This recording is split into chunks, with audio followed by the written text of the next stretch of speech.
एक रिपोर्ट आहे. आता हे औरंगजेबाच्या दरबारातले ऑफिशियल रिपोर्ट्स होते.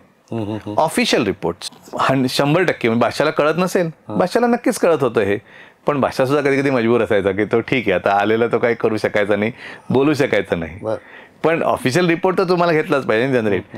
तर ते म्हणजे बाथरूम होते. बादशाह त्याला बाथरूम का मना करतोय? मग कोणतरी येऊन सांगतं की अरे नाही नाही बादशाहनी स्वतःच्या बाथरूम मध्ये याला मना केलं.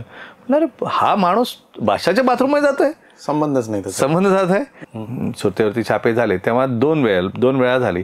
दोन्ही वेळेला ह्याचं घर लुटण्यात आलं होतं. अच्छा, ओके. हा म्हणजे पहिल्यांदा घर लुटून सुद्धा दुसऱ्यांदा भरण्या इतपत हा तेवढा श्रीमंत होता. हे त्यांनी पण तोडले आहेत, अशा बऱ्याच जणांनी तोडले आहेत, आपल्याकडच्या लोकांनी पण तोडलेले आहेत. सोसायटीयल बाउंड्रीज ज्या जाचक होत जातात त्या तोडतात. त्याच्यामध्ये त्याने अर्थात गालिब असल्यामुळे ते सगळं कवितेतच लिहिलं आणि गालिबची कविता मोठं, तर त्यांनी त्यात एक छान वाक्य लिहिलं. मुलांसाठी तरी त्यांनी ठीक लिहिलं म्हणजे कळण्यासाठी. हो उत्कृष्ट. नाही गालिब लिहितो तेव्हा अतिशय उत्कृष्ट लिहितो. सो जो हुशार असतो, ज्याला माहिती असतं, नॉलेज असतो, तो दानीश्वर असतो आणि मराठीत तो ज्ञानेश्वर असतो. पर्शियन ही जी भाषा आहे ही भाषा संस्कृतच्या खूप जवळ आहे आणि ही कॉमन एका भाषेमधून निघाली आहेत. प्रियकर जेव्हा प्रेयसीसाठी गाणं म्हणतो आजकालच्या बॉलिवूडच्या फिल्म्समध्ये की तू जो मेरा हमदर्द है किंवा तू जो मिला, आता मिली नाही म्हणत तो जो मिला म्हणतो. बरोबर. तर हे जे आहे ते पूर्वी पर्शियन, तर आपल्याकडे एक त्याच्या सिमिलर असं होते प्रकार होता ते म्हणजे नारदीय कीर्तन परंपरा. राज्याभिषेक केला ही नुसती युद्ध रम्य कथा नाहीये, म्हणजे इतिहास तेवढाच नसतो. युद्ध अगदी काही क्षणाचं काही दिवसांचं असतं, पण काही वर्षांचं राज्य असतं. तर त्यांनी राज्याभिषेक का केला किंवा राज्याभिषेकाची का गरज पडली.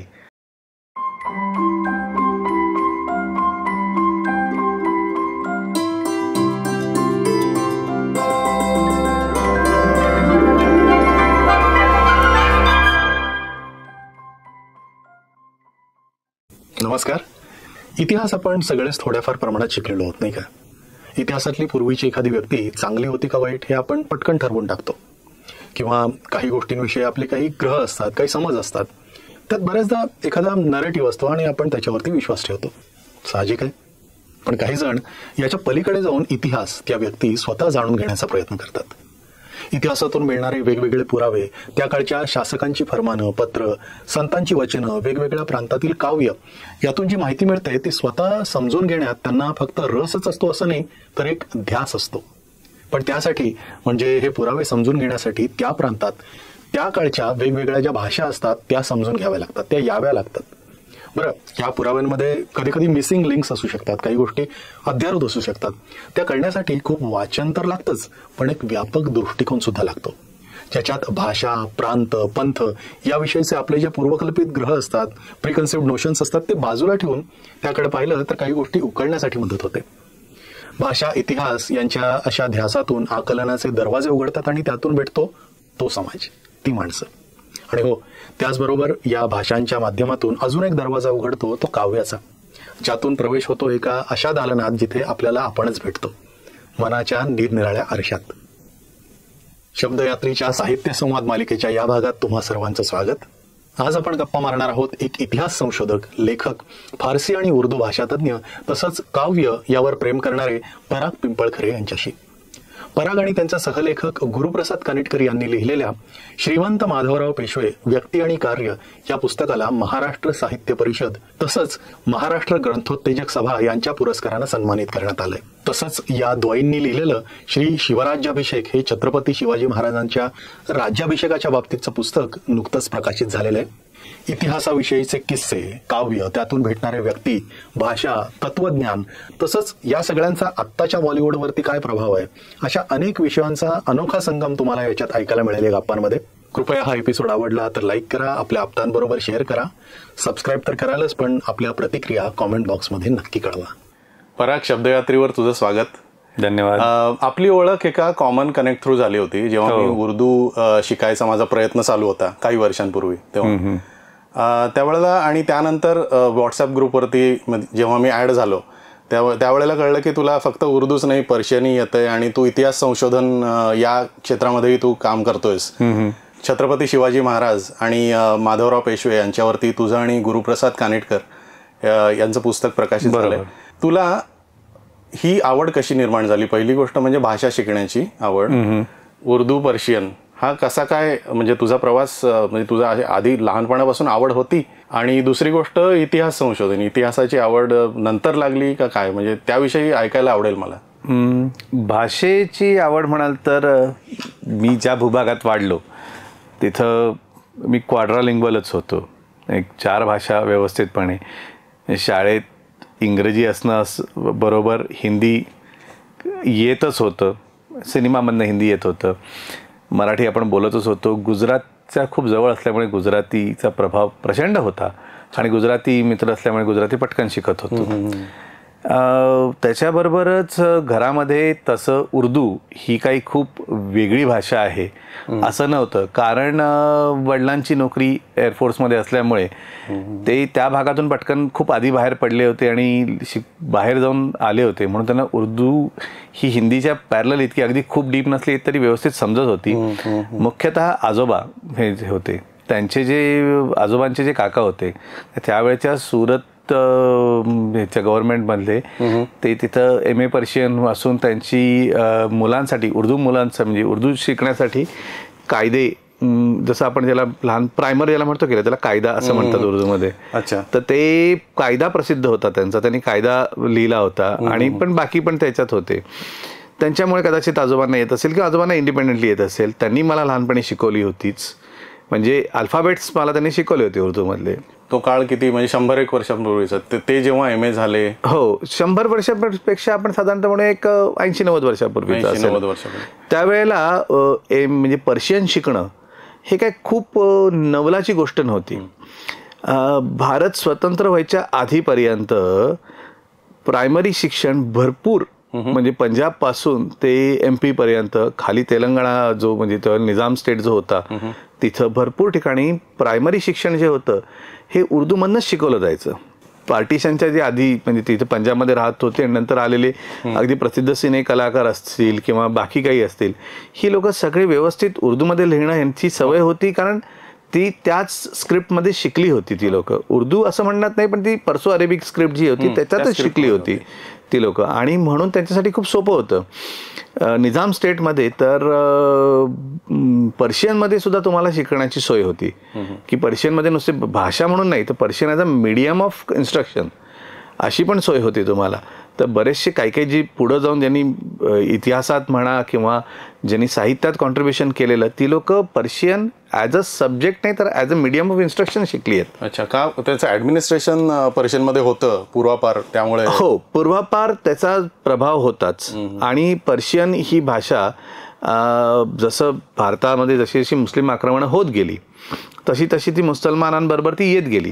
आता काय सगळेच मुसलमान पर्शियातून आले नव्हते. खरं तर मुसलमान जे भारतात राज्य करायला ते कुठलेच पर्शियामधून आले नव्हते. ही लोक सगळी मिडल एशियामधनं, मिडल ईस्ट चुकून म्हटलं मी, मिडल एशियामधनं आले होते किंवा येतच देशी होते किंवा ऑपॉर्च्युनिटी बघून आले असतील. पण ही लोक कोणी पर्शियन नव्हती. ही दे वर कॉन्करर्स नॉट ॲडमिनिस्ट्रेटर्स. हा एक मोठा फरक होता ओव्हरऑलमध्ये. पण शेवटी ॲडमिनिस्ट्रेशन करायला हवं. त्याच्या आधी त्यांचा प्रेसिडेन्स होता की इराण, म्हणजे ज्याला पर्शिया पूर्वीचं नाव होतं, आजचा जो इराण आहे तो, हे इराण आजच्यापेक्षा खूप मोठ्या सीमेमध्ये पसरलेलं राज्य होतं, देश होता. आणि इकडचे जे ॲडमिनिस्ट्रेशन जे होतं, तिकडचे जे ॲडमिनिस्ट्रेटर्स होते, जे मुन्शी होते ज्याला म्हणतो, ही लोक आपल्याबरोबर घेऊन आले. आता हे मुन्शीच वेगवेगळ्या राज्यांमध्ये गेले, वेगवेगळ्या ठिकाणी ते राहायला लागले आणि तिथं ते त्यांचं ॲडमिनिस्ट्रेशन काम पाहायला लागले. हे मुन्शी एकमेकांशी पर्शियनमध्येच, कारण त्यांना तीच सवय होती. ती जी सवय लागली होती अगदी पायापासून कळसापर्यंत जी काय ॲडमिनिस्ट्रेशनमध्ये लागतं ती सगळी तीच सवय लागली होती. ते तसंच एकमेकांशी बोलायला लागले. करता करता वेळ अशी झाली की भारतामधली त्यावेळची भाषा ही ऑफिशियल भाषा ही पर्शियन झाली, म्हणजे फारसी झाली, ज्याला फारसी म्हणतात. कारण फारस हा प्रांत आहे तिकडचा आजच्या इराणमधला, तिकडून ही भाषा उद्भवली असं म्हणतात, म्हणून फारसी. म्हणजे ह्याचा अरबी लोकांना त्याचा उच्चार करता येतो असं काही नाहीये. म्हणजे मला वाटलं की होतं की फ आणि प जसं नाही असू शकतो, पाकिस्तानला पाकिस्तान म्हणतात, असू शकतो. कारण फ साधारणतः त्यांच्याकडे काही उच्चार, म्हणजे जसं प हा उच्चार नाहीये किंवा च हा उच्चार नाहीये, तर त्याच्याबरोबर जे काही त्याच्या ग नाहीये, तर त्याच्या जवळपासचे जे काही उच्चार ते पटकन ती लोक वापरतात. आता प नसल्यामुळे त्याच्याजवळ फ पण आहे आणि ब पण आहे, तर ते दोन्ही करू शकतात. म्हणजे आज जर तुम्ही म्हणाल तर आज ते पेन न म्हणता बेन म्हणतात पटकन, पण तेव्हा फ पण म्हणू शकले असते, म्हणजे पर्शिया न म्हणता फर्सिया पण म्हणू शकले असते. हा त्यांचा आहे, पण तो प्रांत आहे तिकडचा. आता आणि कसं होतं, जरी त्यांच्यात उच्चार असले नसले तरी सुद्धा काही काही जी व्यंजनं आहेत, म्हणजे काही काही जी अक्षरं आहेत, ही म्हणजे बाय डेफिनेशन इंट्रिन्सिकली ती एकमेकांच्या इतकी जवळ आहेत की ती पटकन एकमेकांमध्ये सरमिसळ होतो. म्हणजे जरी ती किती दूर असेल, क आणि ग पटकन एकमेकात सरमिसळ होते. आता कुठल्या एखाद्या भाषेत क नसेल, एखाद्या याच्यामध्ये क नसेल तर तिथं ग वापरला जातो, किंवा ग नसेल तर क वापरला जातो. म्हणजे एक तमिळचं फेमस उदाहरण आहे, त्यांच्याकडे ग नसतं म्हणून ते क लिहितात आणि मग कधी कधी ते हे करतात, बदलतात. तू आजोबांविषयी बोलत होतास, आजोबांचे काका, बरोबर? आजोबांचे काका तेव्हा होते, तर त्यांनी ते तेव्हा त्यांना शिकवली असेल तिकडे, त्यांनी ती शिकली असतील आणि तिथून मग त्यांनी पुढे मला शिकवली.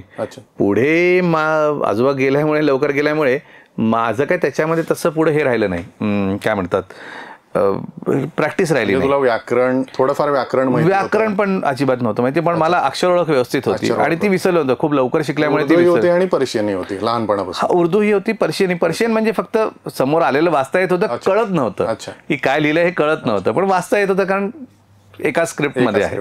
पण अशा वाचण्याच्या ऑपॉर्च्युनिटीज पण अतिशय कमी होत्या. नंतर त्याची जी आवड कायम राहिली, उर्दूची आवड कायम राहिली, त्याचं कारण वेगळं झालं, ते म्हणजे बंबई हिंदी विद्यापीठ. त्यावेळी बंबई हिंदी विद्यापीठ असं एक नाव होतं, आता ते कदाचित मुंबई हिंदी विद्यापीठ असेल. तर ते शाळेमध्ये परीक्षा घ्यायचे हिंदीच्या प्रसारार्थी आणि त्याचा फॉर्म भरलेला असायचा आणि ते पुस्तकं पाठवायचे आणि एखाद्या रविवारी सप्टेंबरच्या रविवारी परीक्षा असून ते करायचे. एक 4वी-5वी त्या परीक्षा दिल्या की पुढं पोरं ती विसरून जायचे. जसे ड्रॉइंगच्या परीक्षा असतात इंटरमिजिएट वगैरे, त्या दिल्यानंतर पुढं ते त्याचा नाद सुटतो. पण आमच्या बाबतीत तो सुटला नाही. मी ते 4थीपासून द्यायला सुरुवात केली, ते अगदी पार 10वीपर्यंत देत होतं. म्हणजे BA हिंदी स्तरपर्यंत, म्हणजे त्यावेळेस 10वीत असताना BA स्तर इथपर्यंत परीक्षा दिल्या. यांचा फायदा मोठा असा असायचा की ती लोक आपण फॉर्म भरून दिला की ती लोक एक पुस्तकांचा संच पाठवायची की हा तुम्हाला अभ्यास करायचा आहे. त्याच्यामध्ये हिंदी साहित्यकार होते, तसेच उर्दू साहित्यकार पण होते, किंवा हिंदी उर्दू ही त्यावेळेला खूप मोठी मध्ये फरक नसायचा. एक खूप चांगलं उदाहरण म्हणजे प्रेमचंद यांनी हिंदीमध्ये तर लिहिलंच आहे, पण तेच तर ते उर्दूमध्ये पण लिहिलंय, कारण ते दोन्ही एकत्र असलेल्या ह्याच्यामध्ये मोठे झाले होते. सो त्यावेळेला हा सगळ्यात महत्त्वाचा असा होता की ते जे लिहायचे, परत त्यावेळेच्या हिंदीमध्ये किंवा कॉन्टेम्पररी हिंदीमध्ये एखाद्या ह्याच्यात तर क्लासिक हिंदी असायचं असं नसायचं, कंटेम्पररी हिंदी असायचं, ज्याला हिंदुस्थानी म्हणू शकतो. तर त्यात भरपूर उर्दू शब्द होते, ज्याला मुहावरे म्हणतो, म्हणजे आपण म्हणी होत्या आणि वाक्प्रचार होते. ह्या सगळ्यांनी तो इंटरेस्ट सदैव जागृत राहिला आणि तो वृद्धिंगत होत गेला. एखादी गोष्ट इथं कळली की सिनेमा, दुसरी सगळ्यात महत्त्वाची गोष्ट म्हणजे घरात सिनेमाला अजिबात विरोध नव्हता. म्हणजे ऑन द कॉन्ट्ररी, की जुने सिनेमे असलेत की बाबा अगदी बसून दाखवायचे, ठीक आहे अभ्यास होईल, पण जरा बघ हे सिनेमा, बघ हे काय म्हणतायत, चांगलं साहित्य. तर ते चांगलं साहित्य जे होतं, आणि अर्थात तसे चांगले डायलॉग लिहिणारे पण होते आपल्या सुदैवाने, जुने होते आणि ते उत्कृष्ट लिहिले पण जायचे आणि ते एखादं कळलं नाही तर कोणीतरी सांगितलं पण जायचं. तर तो इंटरेस्ट सदैव राहिला आणि तो इंटरेस्ट पुढे वाढत गेला. मग पुढे जेव्हा गुरगावला होतो काही काळ, म्हणजे तेव्हा दिल्लीला, तर दिल्लीला दर रविवारी जाऊन दर्यागंजमध्ये मोठं मार्केट लागतं पुस्तकांचं. ह्याच्यात कंटिन्युअसची फेरी अगदी ठरलेली असायची. सकाळी जाऊन व्यवस्थितपणे पूर्णपणे मोठी फेरी मारून खूप सारी पुस्तकं. आणि त्या दर्यागंजच्या मार्केटमध्ये असं गंमत आहे की तुम्हाला तिकडं दिल्लीमध्ये खूप सारे कॉन्सुलेट्स आहेत आणि कॉन्सुलेट्समध्ये एम्प्लॉईज असतात जी बाहेरून येतात आणि ती लोक परत जातात. परत जाताना ते आपल्याबरोबर जे काही आणलेलं असेल किंवा एक्स्ट्रा असेल ते ठेवत नाहीत, काढून टाकतात. पुस्तकं सगळ्यात पहिले काढून टाकतात आणि ही उत्कृष्ट पुस्तकं असतात, ठेवून जातात ते. हा, ती रद्दीत विकून जातात. They eventually find their way to Daryaganj market. तिथून तुम्ही फक्त मग ती चूज करायची असतात. तिथं मला पहिल्यांदा हाफिजच्या कविता सापडल्या, ज्या पर्शियनमध्ये एक बाजूला होत्या, दुसऱ्या बाजूला इंग्लिशमध्ये त्याचं ट्रान्सलेशन केलेलं होतं. हाफिज म्हणजे तिकडचा गालिब म्हणू शकतो किंवा त्याच्याहून मोठा असेल असं म्हणू शकतो, कारण खूप मोठं नाव आहे. तर त्या सापडल्या. तेव्हा मला माहित नव्हतं कोण आहे. मी जेव्हा वाचायला लागलो तेव्हा मला तेव्हा पर्शियन अशी ही भाषा येत नव्हती. पण वाचू शकत होतो. ह्याच्यानं काहीतरी थोडा बहुत अर्थबोध होत होता, ज्याला म्हणतो की अर्थबोध होत होता. पण मदतीला ट्रान्सलेशनला हे होतं. इंटरनेटचं तेव्हा इतकं मोठा प्रादुर्भाव नव्हता किंवा स्मार्ट फोन्स हातात आले नव्हते, म्हणजे ॲट फिंगर टिप्स नव्हतं. पण ही पुस्तकं तेव्हा जबरदस्त कामात आली. मग बरीचशी गोष्टी म्हणजे मग त्याच्यामध्ये एक आपल्याकडे एक सिरीज होती भारतामध्ये, 30 दिन में ये भाषा सीखिए, 30 दिन में वो भाषा सीखिए टाईप्स होती. तशा 30 दिनमध्ये भाषा शिकासाठी ज्या आपल्याकडे भारतीयासाठी सिरीज होत्या, ती जी पुस्तकं होती, तशीच पुस्तकं या एम्बसीजसाठी सुद्धा होती की 30 दिवसात तुम्ही हे शिका, 30 दिवसात तुम्ही ते शिका. कारण शेवटी हा एम्बसीवाला जो इंटरनॅशनल निघणारी, इंटरनॅशनल बुक फेअर्समध्ये असणारी पुस्तकं होती. आणि ही लोक जी एम्बसीवाली आहेत ती आज इथं असतात, काही वर्षांनी तिकडे जातात, काही वर्षांनी तिकडे जातात, एक वेगळं जग असतं त्यांचं. पण त्यांच्यासाठी ही पुस्तकं असतात ती सगळी शेवटी इथंच राहतात, कारण ते प्रत्येक वेळेला घेऊन जाणार नाहीत. पण दिल्लीला इंटरनॅशनल बुक फेअर्स पण लागायचे, ज्यातनं पुस्तकं यायची. तर सुरुवाताने पुस्तकांनी ह्या जो माझा इंटरेस्ट होता हा सदैव जागृत ठेवला आणि तो वाढवला. इंट्रोडक्शन इंजिनिअरिंग झाल्यानंतर तिथे गेलो. इंजिनिअरिंग झाल्यानंतर सुरुवातीला मी बँगलोरला होतो, मग चेन्नईला होतो काही वर्ष, मग त्याच्यानंतर गुरगावला होतो. म्हणजे गुरगाव दिल्लीचाच एक्सटेन्शन आहे शेवटी, NCR रिजनच आहे तो. तिथं असताना हे रविवारचे उद्योग होते आमचे. पण ते दॅट केप्ट मी, म्हणजे to be very frank, to quote a cliche, it kept me warm in long winter nights. कारण तिकडच्या थंडी खूप जास्त होत्या. It did keep me warm, म्हणजे इंटेलेक्च्युअली वॉर्म ठेवलं. तर हा इंटरेस्ट तेव्हापासून जागृत होता. पुढे पुण्याला आलो, मग पुण्याला आल्यावरती संसार पूर्णपणे सुरू झाला. आणि त्याच्यानंतर एके दिवशी आपला जो कॉमन मित्र आहे म्हणजे गुरुप्रसाद, नंतर पुढे माझा सहलेखक झाला, त्यांनी सांगितलं की मंडळात, भारत इतिहास संशोधन मंडळामध्ये फारसीचे वर्ग घेणार आहेत आणि वर्ग घेणारे राजेंद्र जोशी सर आहेत. हे स्वतः पॉलिमर इंजिनियर आहेत, एक खूप मोठ्या कंपनीत स्वतः मोठ्या पदावरती आहेत. पण ते फारसीचे गोल्ड मेडलिस्ट आहे. He is gold medallist in त्यांनी MA पर्शियन केलं मला वाटतं आता अजून पण पुढे. आणि त्यांचा अरबीचा अभ्यास आहे आणि ते खूप आधीपासून, आणि त्यांना सगळ्या अर्थाने ते म्हणजे एक हुशार व्यक्तिमत्व आहेत की त्यांना साहित्याचं पण त्यांना इतिहासाचं पण खूप चांगलं दोन्हीकडचं ज्ञान आहे आणि अतिशय व्यवस्थितपणे तर ते घेणार आहेत. मग अशी एवढी चांगली ऑपॉर्च्युनिटी होती, नाव ऐकून होतं पण कधी हे नव्हतं. मग शिकूया अगदी बेसिक. मंडळात खरं तर आम्ही गेलो तर मंडळाने हा उद्देश, म्हणजे हा जो फारसीचे वर्ग सुरू केले होते याच्यामागे फारसी भाषा म्हणजे पर्शियन भाषा शिकवणं हा महत्त्वाचा उद्देश नसून, तर ऐतिहासिक कागदपत्रांना आजसाठी जी अजून अभ्यासक हवे आहेत, रिसर्चर्स हवे आहेत, हे मिळवणं होतं. आणि त्या अनुषंगाने त्यांनी शिकवलं होतं. म्हणजे ह्याचा उद्देश तो होता की तुम्ही ते शिका, पण तुम्ही एखाद्या म्हणजे चांगल्या गोष्टीजवळ गेलात तुम्ही भरपूर काही शिकू शकतात. कारण ऑफकोर्स म्हणजे if you are near to a fountainhead you get more. तर तशा अर्थाने मी भरपूर त्यांच्याकडनं शिकलो, म्हणजे भरपूर वेगवेगळ्या प्रकारचं. म्हणजे अर्थात वर्गात ते हे शिकवत होते, पण इतर वेळेस काही कवितांमध्ये, काही रुबायांमध्ये काही अडलं किंवा मला ओरिजिनल हे सापडलं की बाबा ही रुबाई अशी नाही आहे, अशी आहे, तर ह्याचं असं आहे का, असं आहे का. तर म्हणजे कधी कधी एकदम भलतीच काहीतरी ट्रान्सलेशन असलेली रुबाई मला सापडली होती, पण त्याचं ओरिजिनल सापडलं होतं. पण मी म्हटलं एवढं अंतर आहे का, पण हे सगळं विचारायला कोणतरी हवं. मग त्यांची अजून ते, आणि भरपूर आता इतिहासामध्ये सुद्धा ते इक्वली काम करतायत. सो असं ते आतमध्ये एकदा गेल्यावरती, तिकडं फारसी शिकल्यावरती मग फारसीची आवड जळणे, आणि मग त्याच्यानंतर जेव्हा तुम्ही ऐतिहासिक कागदपत्र वाचायला लागतात मग कळतं की अरे किती आपल्या आधी म्हणजे असे कोण कोण लोक होऊन गेली आहेत की ज्यांनी किती प्रचंड मोठं काम केलेलं आहे, आणि मग प्रचंड मोठं काम केलं आणि अजूनही करतायत. तर आपल्याला कळतच नाही की अरे एवढं मोठं काम कधी झालं, हे काय काय केलं, या लोकांनी कुठून कुठून सोर्सेस पब्लिश केलेले आहेत. आणि मग त्याच्यातली जेव्हा गमत कळायला लागते, देन यू गेट हुक्ड. म्हणजे मासा गळाला लागला असं होतं, यू लिटरली गेट हुक्ड. आणि एकदा तुम्ही हुक्ड झालात की मग त्याच्यासारखी मजा नाही. वन्स त्याच्यातली मजा तुम्हाला कळायला लागली मग ते तुम्हाला आवडायला लागतं. हा अर्थात म्हणजे त्याला सुरुवातीचे कष्ट आहेत, सुरुवातीला it's not easy to access, easy to give. पण एकदा तुम्हाला कळायला लागलं मग तुम्हाला दिग्गज लोक कळायला लागतात की यांचं काम किती आहे, होऊन गेलेले आणि आत्ता असलेले. म्हणजे अगदी सांगायचं झालं तर एक गह खरे म्हणून त्यांना तात्या म्हणतात, एक अतिशय मोठे, म्हणजे त्यांचं इतिहासामधलं कॉन्ट्रीब्युशन खूपच मोठं आहे. But very unknown. म्हणजे I didn't knew about him before I entered the premises. खरंच नव्हतं माहिती, पण त्यांचं इतकं मोठं काम आहे म्हणजे त्यांचं काम बघून डोळे विस्फारतात की अरे एवढं मोठं काम असू शकतं एखाद्या माणसाचं.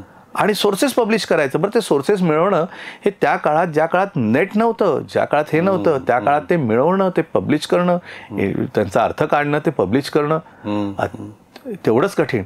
आणि त्याच्यावरतीच म्हणजे त्याच पावलावर पाऊल ठेवून आता एक सध्या मेंदळे सर म्हणून आहेत, फारसीतले खूप मोठे तज्ज्ञ आहेत, पण relatively unknown. He is known today more than what Tatya was known. Tatya म्हणजे जे होते त्यावेळेला त्या सर्कल्समध्ये म्हणजे अगदी ज्याला म्हणतात आपला लोहा मनवा चुके थे, ह्या एक्झॅक्ट म्हणजे ज्या म्हणीचा अर्थ असेल की दिल्ली अलीगडचे लोक रिसर्चर्स त्यांच्या पुढे पेपर वाचायला घाबरत. अच्छा. इतकं त्यांचं फारसीवर प्रभुत्व आणि स्वतः शिकले होते. असेच मेंदळे सर पण आहेत, स्वतः शिकले आहेत आणि जबरदस्त मोठं पुढं जाऊन काम केलेलं आहे. तर हे काम पण त्या मानाने आज त्यांचं जे काम केलेलं आहे ना, एवढं मोठं काम होऊ शकतं अरे करतात लोक. आणि म्हणजे भयानक असतं ते काम. ते बघून मग once you get hooked, once you start understanding की हे वन्स यू गेट हुक्ड असं असतं ते. म्हणजे इतिहासाची आवड तुला पहिल्यापासून होती आणि इतिहासाची होती ती फारसीमुळे वृद्धिंगत झाली असं आहे ते. की फारसी म्हणणं, कारण तो शेवटी इतिहास म्हणजे काय की कागदपत्र आहेत, हाच इतिहास आहे. तुम्ही त्याची सांगाती लावायची असते. पण ती कागदपत्र त्या त्या भाषेत, त्या त्या लिपीत आहे, तर तुम्हाला ती येणं आवश्यक आहे. म्हणजे खरं तर आता गहखऱ्यानेच एकदा एक ठिकाणी म्हटलेलं आहे की तुम्हाला मराठ्यांचा इतिहासाचा अभ्यास करायचा असेल तर फारसी भाषा आणि लिपी, मोडी लिपी आणि कानडी पण यायलाच हवी. कारण बराचसा आपला तिथं पण आहे, आदिलशाह, बहामनी सल्तनत वगैरे. हो, हे कारण हा जो पट्टा होता जो खालचा आपल्या जो साऊथचा पट्टा आहे टोटल ऑफिशियल ह्याच्यामध्ये कन्नडही येत होती आणि फारसी येत होती. कारण बरंचसं तिथं तिकडच्या भाषा होत्याच की त्या व्हर्नॅक्युलर्स ज्या होत्या ह्या काही गेल्या नाहीत. जसं आज कुठलीही राज्यभाषा गेलेली नाहीये. इंग्रजीच्या खालोखाल राज्यभाषा आहे तिथे, ती अजून म्हणजे वाढती आहे आणि हळूहळू इंग्रजीला बदलते ती. पण इंग्रजी आहे सध्या आपली एक ऑफिशियल लँग्वेज आहे. 2 राज्य आपल्याकडची आज सुद्धा बोलायचं झालं एकमेकांशी तर इंग्रजीत बोलतात किंवा हिंदीत बोलतात एका वेळेने, पण इंग्रजी ही प्रेफर्ड आहे. तर तसं त्यावेळेस फारसी होती, पण ती राजांनी दिलेलं जे फरमान होतं हे नुसतं फारसीमध्ये दिलेलं नव्हतं, तर त्या त्या राज्याच्या त्या त्या भाषेत पण खाली द्वैभाषिक फरमानं असायची. खालच्या लोकांना पण कळायला पाहिजेत ना, त्यांच्याकडे तेवढे फारसी लोक असतील नसतील किंवा एखादं पत्र असेल तर ते द्वैभाषिक पण असायची शक्यता आहे. आणि पुढे ह्याचा उपयोग पण पुढे झाला की ते जे फरमानं होती किंवा ती जी पत्र होती हे रोझेटा स्टोन म्हणून काम केले. की रोझेटा स्टोन म्हणजे काय की आम्हाला वरचं फारसी कळलं नाही तर खालचं जे होतं त्या त्या भाषेतलं त्याच्यावरनं तो डिकोड व्हायचा शब्द किंवा वरच्या फारसीतनं खालचा डिकोड व्हायचा. अच्छा. ह्याचा उपयोग पण झाला. म्हणजे जे काय त्यांनी त्यांच्या सोयीसाठी केलं तर पुढे जाऊन आमच्यासारख्या इतिहास संशोधकांना, आता मी संशोधकच म्हणेन, इतिहास संशोधकांना याची सोय पण झाली. बरोबर.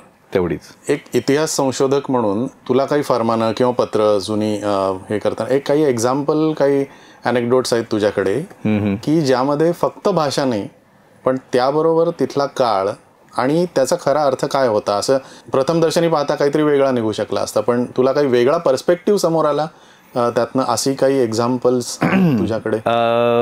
फरमानांची म्हणत फरमानांमध्ये नाही, खूप जास्त नाही आहेत.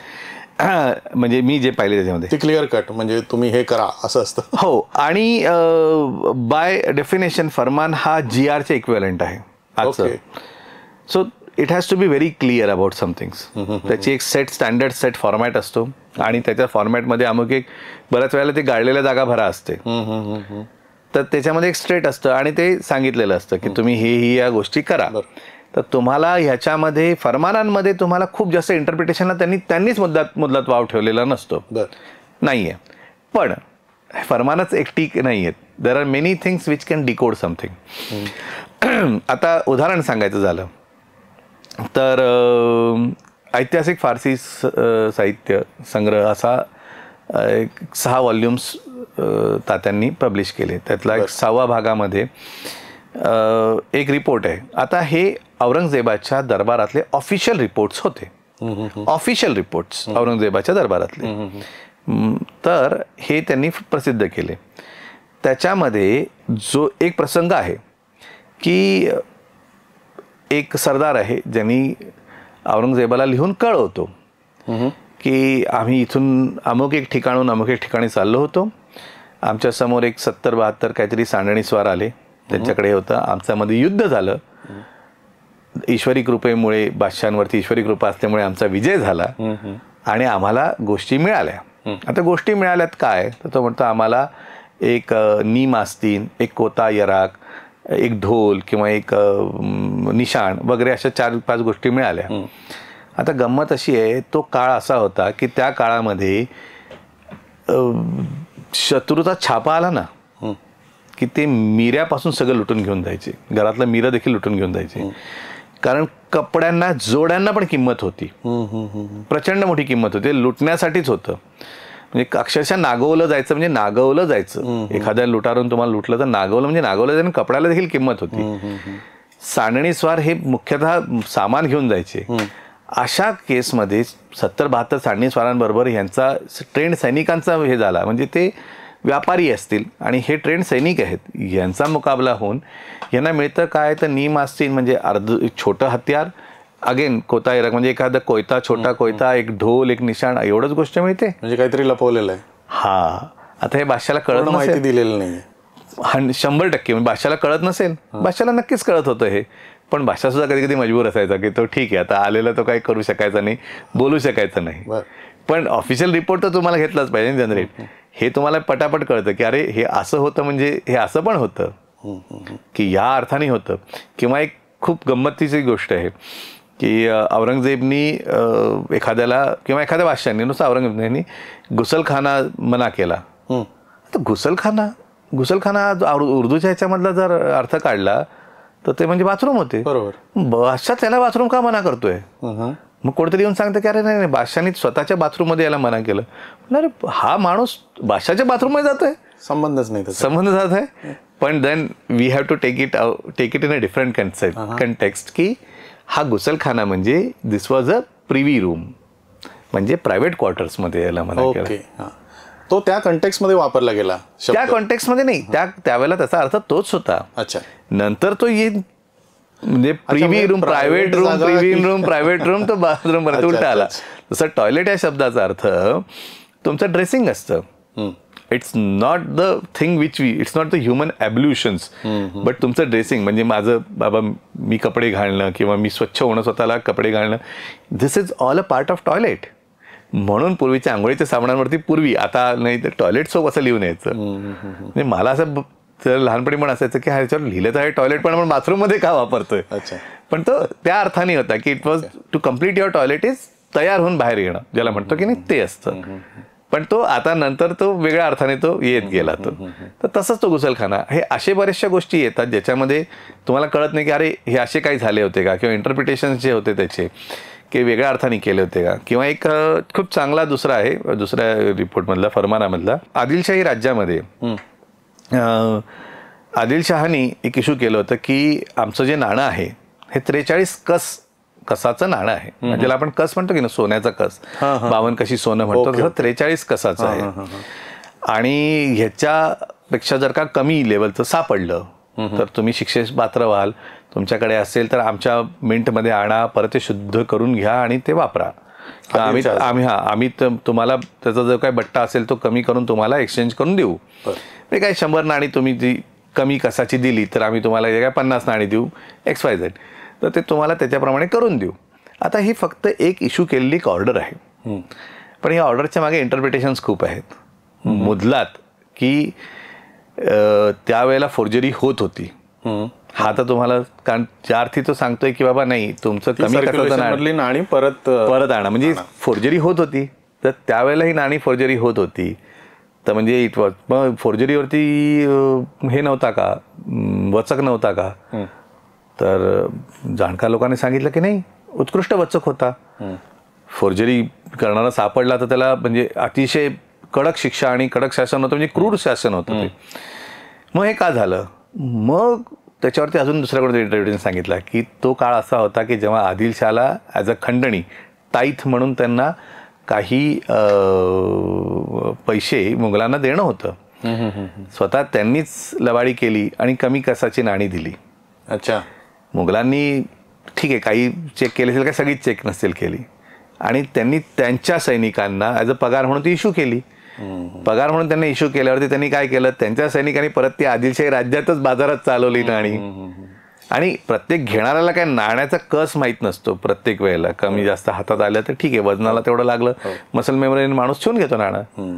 आणि मग जेव्हा हे कळायला लागलं तेव्हा त्यांची इकॉनॉमी आली ना गडबडीत. मग ह्या अशा गोष्टी असतात ज्या एका फक्त नुसत्या याच्या मागे इंटरप्रिटेशनला असतात आणि मग तुम्हाला हळूहळू ते उकलत जातात. तुम्हाला पहिल्या फटक्यात कळत नाही, मग तुम्ही दुसरं काहीतरी वाचतात, अजून त्याच्याबरोबर सर्कमस्टन्शियल काहीतरी समजून तो डॉट्स कनेक्ट करण्यात हे म्हणजे एखादं पझल सॉल्व्ह करणं, एखादं गणिताचा अडलेला हे सॉल्व्ह करण्या इतपत मजेशीर असतं. आणि मग तो वेगळा पर्स्पेक्टिव्ह येतो पूर्ण. अर्थात तो वेगळा पर्स्पेक्टिव्ह, ते एका प्रसंगापुरतं मर्यादित राहत नाही. हा, म्हणजे त्यावेळेला एकमेकांना जी राज्य चालायची एकमेकांची आणि एकमेकांना ती हे करायची, एकमेकांशी डिलिंग करायची, ते सुद्धा आपल्याला कळतं. ही डिलिंग करून का महत्वाची आहेत.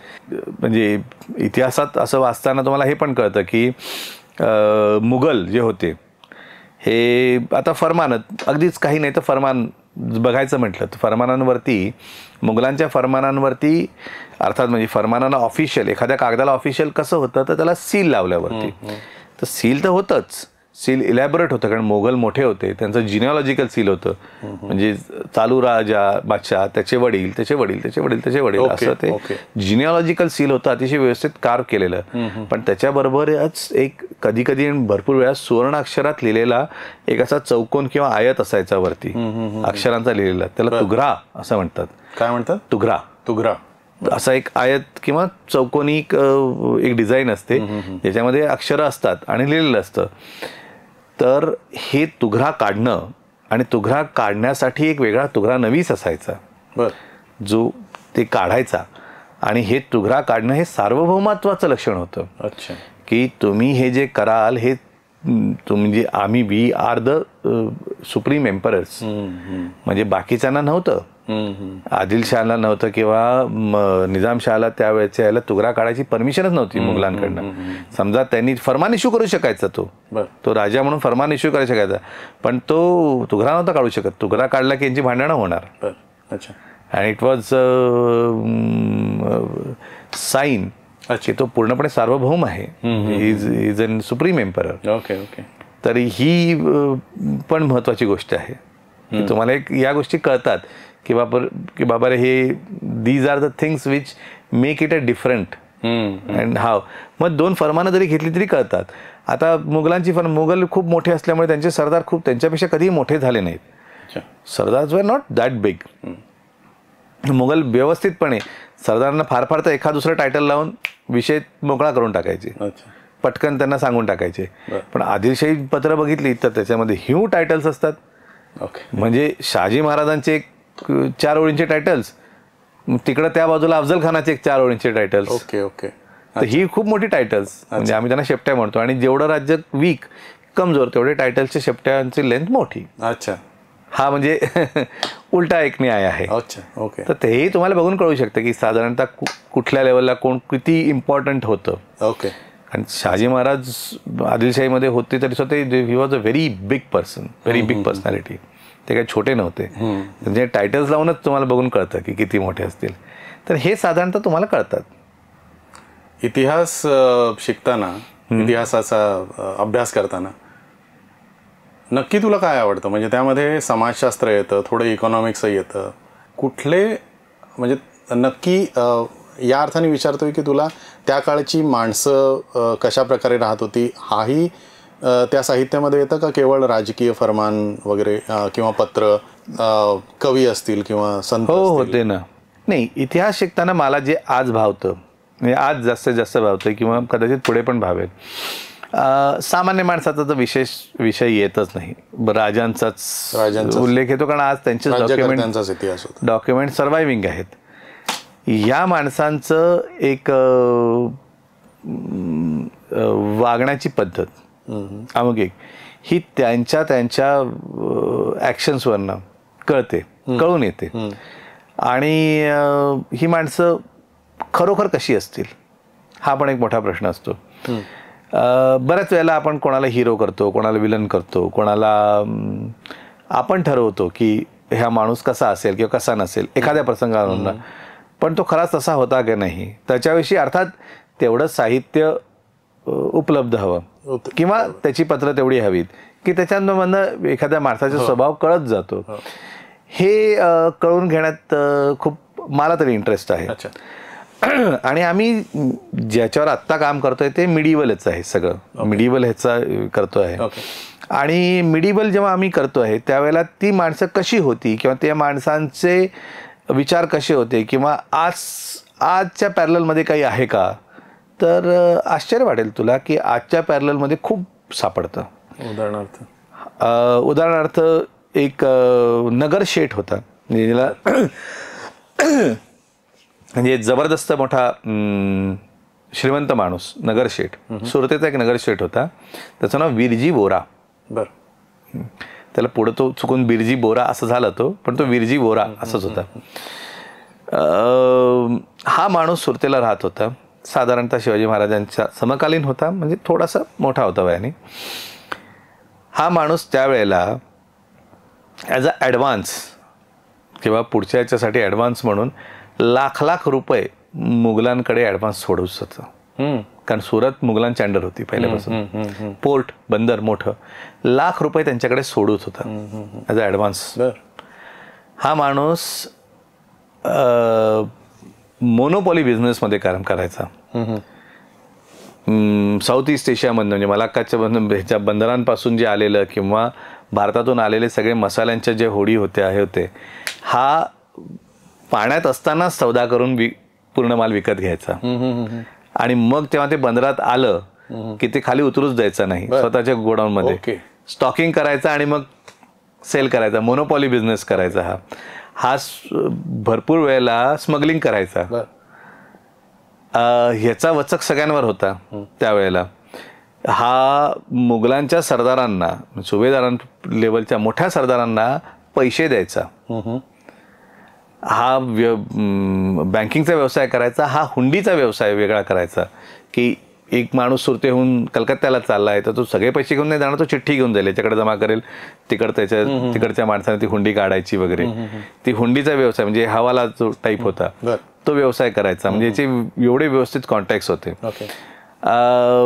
हा त्यावेळेला हा इंग्रजांना व्यापारी म्हणून येऊ द्यायचा नाही, हा पोर्तुगीजांना येऊ द्यायचा नाही, फ्रेंच असायचे त्यांना येऊ द्यायचा नाही. हा म्हणजे हा माणूस पैशाच्या ह्यानी त्यावेळेचा म्हणजे अगदी बलाढ्य नावं जी असतील आजची नावं तेवढा बलाढ्य होता की तो त्यावेळेचा कदाचित त्यावेळची फोर्ब्स लिस्ट असती तर तो कदाचित पहिल्या 5-10 मध्ये असता, इतका मोठा होता. शिवाजी महाराजांनी जेव्हा सुरतेची लूट झाली, सुरतेवरती छापे झाले, तेव्हा दोन वेळा झाली. दोन्ही वेळेला ह्याचं घर लुटण्यात आलं होतं. हा म्हणजे पहिल्यांदा घर लुटून सुद्धा दुसऱ्यांदा भरण्या इतपत हा तेवढा श्रीमंत होता. कारण या दोन लुटींमध्ये काही जास्त अंतर नव्हतं, 60 वर्षाचं अंतर होतं. तर ह्यांनी ते लुटलं होतं व्यवस्थितपणे.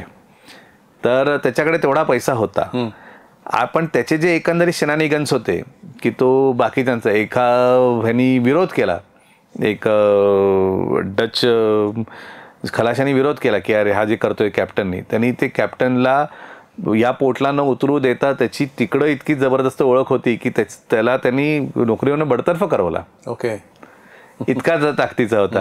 ही अशा ताकदीची माणसं पण होती. म्हणजे आपल्याला वाटतं ते तसं आज जे होतं आहे ते पूर्वी इतिहासात झालेलं आहे आणि त्याचा तेवढ्या लेवलचंच झालेलंच आहे.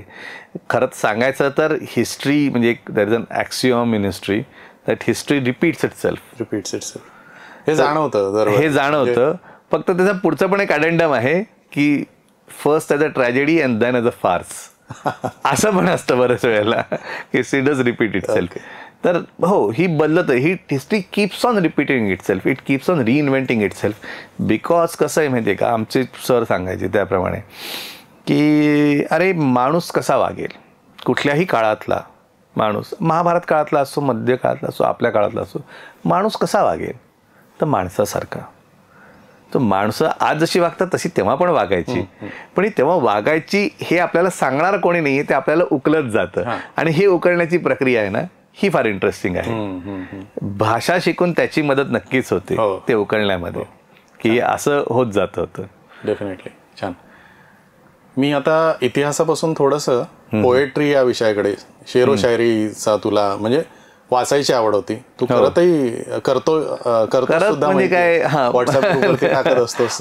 ते टाकत असतो थोडीशी. पद्धतशीर अभ्यासही केलेला आहेस तू.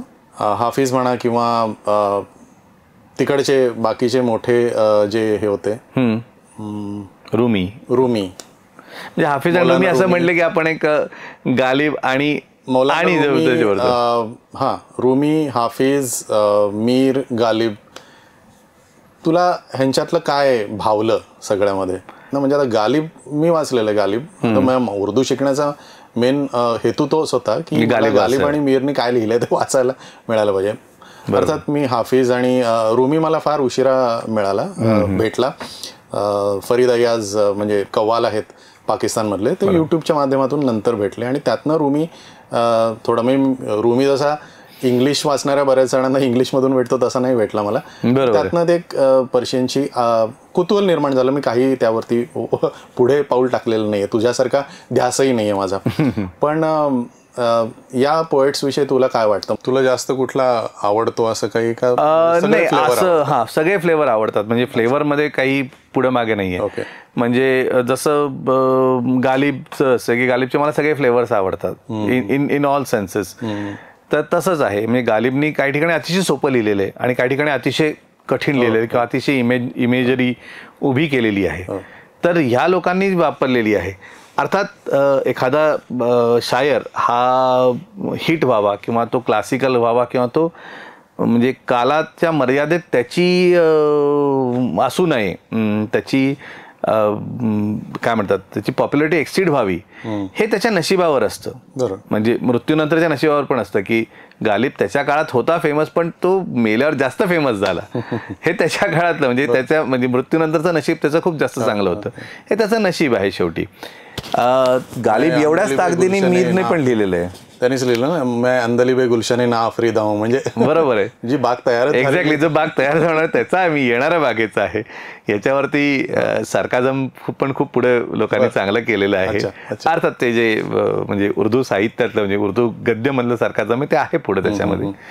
पण हा जो पार्ट आहे की किंवा आणि Hafiz has attend a stature where तो म्हणजे almost a demigod stature attend झालेला आहे तो याच्यामध्ये.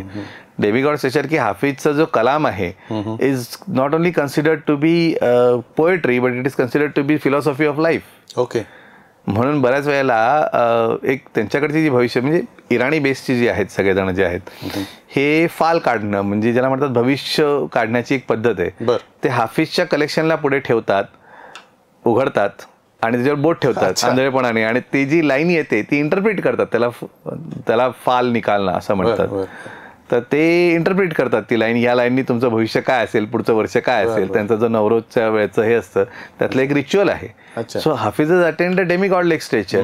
पण वी बिंग आउटसाइडर्स आपण ह्या डेमिगॉड स्टेचर्सची आपल्याला काही घेणं देणं नसतं. आपण मुक्तपणे ते वाचू शकतो, मुक्तपणे इंटरप्रिट करू शकतो, क्रिटिक पण करू शकतो आवडलं नाही तर. नॉट नेसेसरी की तुम्हाला प्रत्येक गोष्ट आवडेल. It's very fine, perfectly fine. की तुम्हाला ती आवडणार नाही चालतं पण तुम्ही ती करू शकतात. पण तुम्हाला तेवढं तुम्हाला चांगलं इमेजरी कळते, इमेजरीचे तुम्ही देऊ शकतात. आणि बऱ्याचशा वेळेला असं होतं की ते त्या त्या काळचे असल्यामुळे हे काही खूप तुम्हाला थोडंसं तुमच्या सेन्सिटिव्हिटीचं अंग आतमध्ये ओढून घ्यावं लागतं. म्हणजे एखाद्या वेळेस एखादी गोष्ट रेसिस्ट असू शकते जी आज रेसिस्ट आहे किंवा एखाद्या वेळेस एखादी गोष्ट असू शकते ती इम्प्रॉपर आहे, पॉलिटिकली करेक्ट नाहीये पण त्यावेळेला सहज वापरली त्या कंटेक्समध्ये भावला आणि ती आपल्यावरती पण असू शकते म्हणजे खुद्द आपल्यावरती. पण ती आपण ती तशी धरून ठेवायची नसते. ठेवलं तर मग तुम्ही वाचू शकणार नाही, पुढे नाही जाऊ शकणार. म्हणजे काय मग तुम्हाला हे बघा हे असे होते म्हणून त्याची उदाहरणं तयार होतात. त्या माणसाच्या म्हणजे पूर्ण जो विचारांच्या ह्याच्यामध्ये जाऊ शकत नाही, त्यामध्ये तुम्ही येऊ शकत नाहीत आणि त्याची उकल होणं हे वेगळाच अनुभव देतं. हो नक्की. फिलॉसॉफीवरती आता बोलतोयस तर रुमीचा रुमीची ती जी गझल आहे, हर लहजा बा शक्ला बुते यार बरामद, हरदम बा लिबासे दिगरा यार बरामद. तू म्हणजे देव तुम्हाला वेगवेगळ्या रूपात भेटतोस, वेगवेगळ्या क्षणी वेगवेगळ्या वेशांमध्ये भेटतोस. आता हे म्हणजे दुसऱ्या माणसामध्ये देव पाहणं म्हणजे देव आणि त्याचं क्रिएशन हे वेगळं नाहीये. हे थोडंफार मला जेवढं थोडंफार अद्वैत चा साधा अर्थ मी घेतलाय त्या अर्थाने मी म्हणतो. बरोबर आहे. त्यावेळच्या पॉलिटिकल किंवा रिलिजियस सिस्टम्समध्ये हे असं होतं का, आणि नसलं तर म्हणजे ह्याच्या आणि सुफिझम किंवा इकडचे संत कबीर, तुकाराम यांनीही या प्रकारे लिहिलेलं आहे. तर म्हणजे तो सुफी विचार प्रवाह हा आणि इकडचा म्हणजे पॅरलली निर्माण झाले का, एकमेकांवरती थोडे इन्फ्लुअन्स होते तर दोघांचे? कारण मोनोथिस्टिक रिलिजनमध्ये गॉड वेगळा आणि त्याचं क्रिएशन वेगळं. बरोबर. मौलाना रुमीने हे कधी लिहिलं? बहुतेक मौलाना असताना लिहिलं का नंतर म्हणजे तब्रेज, शम्स तब्रेज भेटल्यानंतर? शम्स तब्रेज. ओ नाही ते ठीक आहे, हरकत नाही. सर नक्की काय म्हणजे तुला काय वाटतं, इन्फ्लुअन्स हा झाला असेल का? नाही, इन्फ्लुअन्स हा बेसिकली एशियामध्ये झाला असेल. बरं. कारण जे मोनोथिस्टिक रिलिजन हा एशियाच्या एका पार्टला म्हणजे मिडल ईस्टमध्ये निर्माण झाले. तिथे देव वेगळा आणि त्याचं क्रिएशन वेगळं, खालिक आणि मखलूक अशी त्यांच्याकडे क्लिअर डिस्टिंक्शन आहे. बरं. निर्माता आणि निर्माण केलेली गोष्ट ही क्लिअर डिस्टिंक्शन आहे त्यांच्याकडे. माणसाला पण क्रिएशनच मानलं जातं आणि माणूस हा जे क्रिएशन आहे हा उत्तमोत्तम क्रिएशन आहे असं मानलं जातं. बरोबर. उ अशरफुल मखलूक असतं. तुम्ही ती जी मखलूक म्हणजे निर्माण केलेल्या गोष्टींमध्ये तुम्ही सगळ्यात उच्च दर्जाचे आहात असं असतं. ही जी क्रिएशन आहे म्हणजे माणूस हा निर्माण केलेला एक वेगळा एंटिटी आहे. बेसिक फिलॉसॉफीमध्ये ही वेगळी एंटिटी आहे.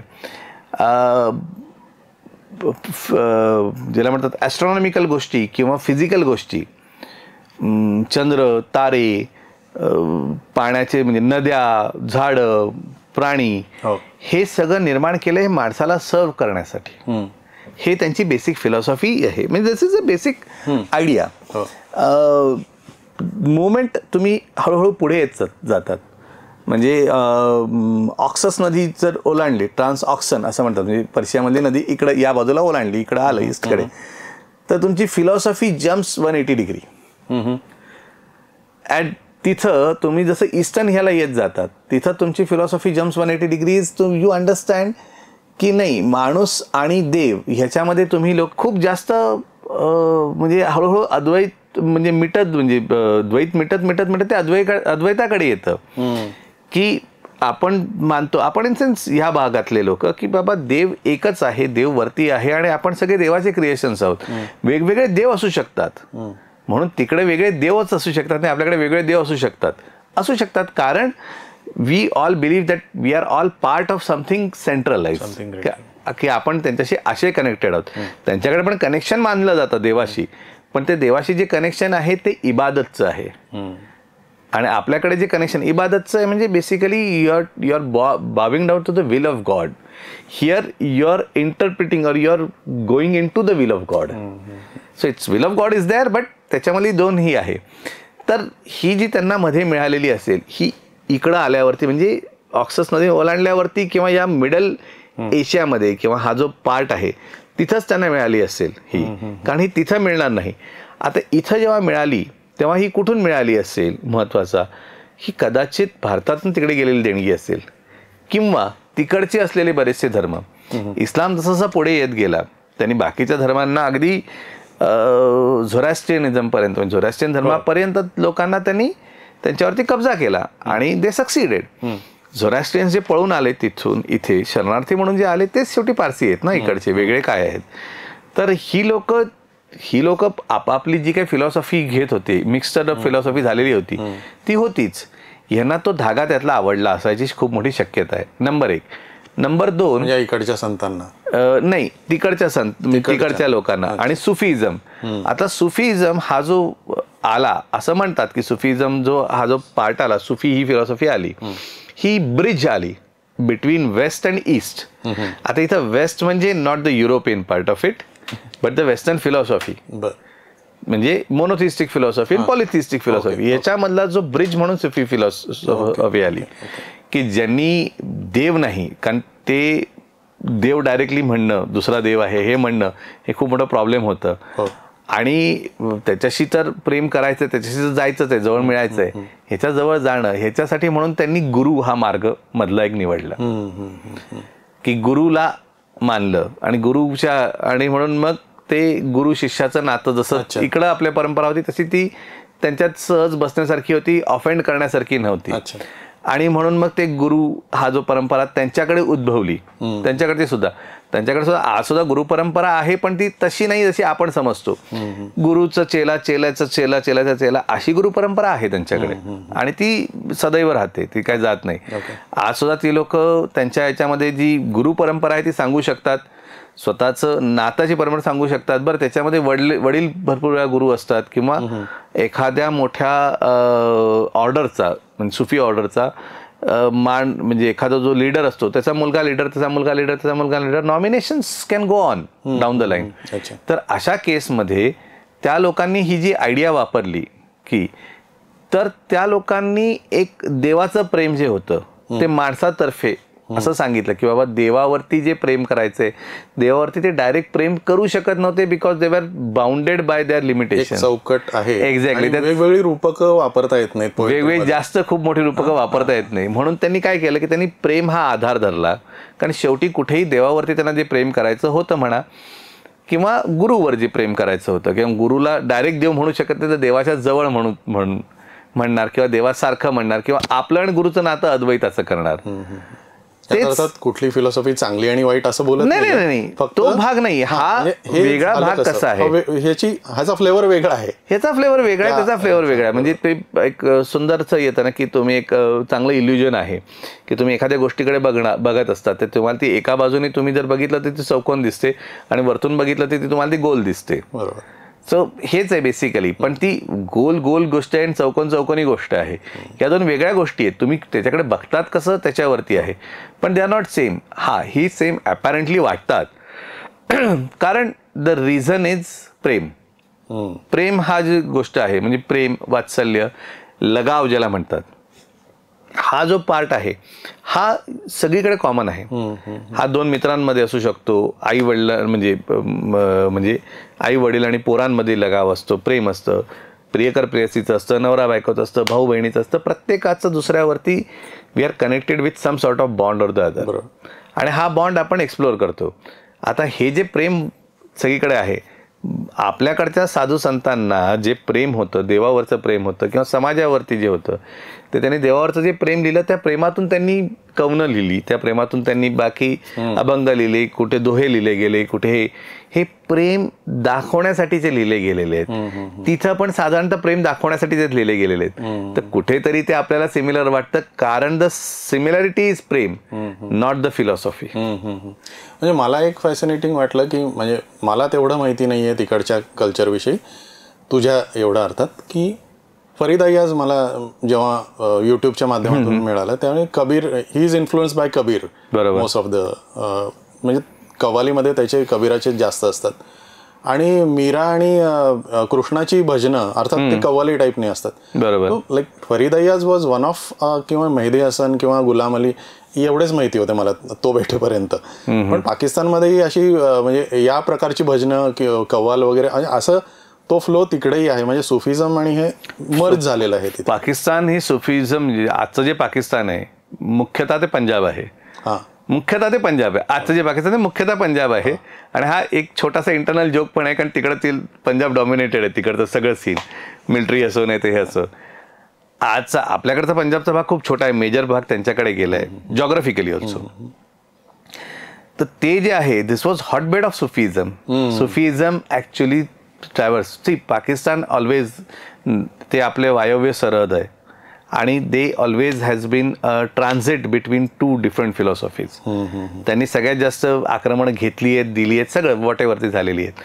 तर त्याच्यामधनं जी त्यांची फिलॉसॉफी तयार झालेली आहे तर सुफिझम हा तिकडचा म्हणजे तिकडच्या भूमीत पनपा हुआ असं म्हणू शकतो की तो भले तो जन्मला तिकडे इराणमध्ये असेल किंवा कुठेतरी अफगाणिस्तानच्या कुठेतरी याच्यावरती पनपणे केली हे होतं. एक खूप मोठं आहे तर नाव सुफिझममध्ये अशा अर्थाने. तर ते म्हणजे बाबा बुल्ले शहाचं. बुल्ले शाह, सुलतान बाहू होते, ही लोक मोठी मोठी सुफी होते, मास्टर्स होते आणि हे स्वतः कवी होते. आता आपल्याला पटकन जसं एक दुसरं मी मगाशी म्हणालं की समान धागा हा प्रेम आहे, तसं समानता पटकन वाटते का कारण ही लोक त्यांच्याकडचे जे संत किंवा जे समाज जागृतीचं कामं करायचे हे तिकडं पण कवीच होते, इकडं पण कवी होते. सो पटकन आपल्याला असं दोघांचं एकत्र, दोघं एक आहेत असं वाटतं. पण बऱ्याच वेळेला अशी पण असायची की आता एक बुल्लेशाचा किस्सा आहे आणि खूप चांगला आहे की त्यांनी का असं वाटावं पटकन. बुल्लेशाह हे स्वतः सय्यद होते. अच्छा. सय्यद हे मुसलमानांमध्ये मोहम्मद पैगंबरांच्या ब्लड लाईनची जी लोक असतात त्यांना सय्यद म्हणतात. तर ते सय्यद होते स्वतः. आणि ते सय्यद असताना त्यांनी जे गुरु केले ते गुरु अराई होते. अराई म्हणजे माळी होते. तर खूप मोठं स्कॅन्डल झालं की सय्यदानी म्हणजे अशरफानी पसमंदाला गुरु करणं हे तर खूप मोठं स्कॅन्डल आहे आणि हे स्कॅन्डल चालू शकत नाही. तर त्यांना समजवायला आले. म्हणजे असं म्हणतात की बुल्लेनू समजावण आईया पैना ते परजाईया, म्हणजे बहिणी आणि हे वहिनी ज्या होत्या तर समजवायला आले. बुल्लेनू समजावण आईया पैना ते परजाईया, मान ले बुलिया साडा कहना छड दे पल्ला आराईया. बुल्ल्या तू आमचं ऐक आणि आराईचं पल्ला छोड, म्हणजे आराईचं दामन छोड, आराईपासून वेगळा हो. आले नबी औलादे अलीनू तू क्यों लिका लाईया. नबीचा आल म्हणजे नबीच्या फॅमिलीतला आहेस, अलीची औलाद आहेस तू, का स्वतःच्या ह्याला लिहितोय. त्याच्यावर बुल्लेशाहनी सांगितलं होतं की जेडा सानू सय्यद आखे, जो मला सय्यद म्हणे, दोजख मिलन सजाईया. तो दोजख म्हणजे नरकात जाईल. जेडा सानू अराई आखे जन्नत बागा पाईया, जो मला म्हणेल.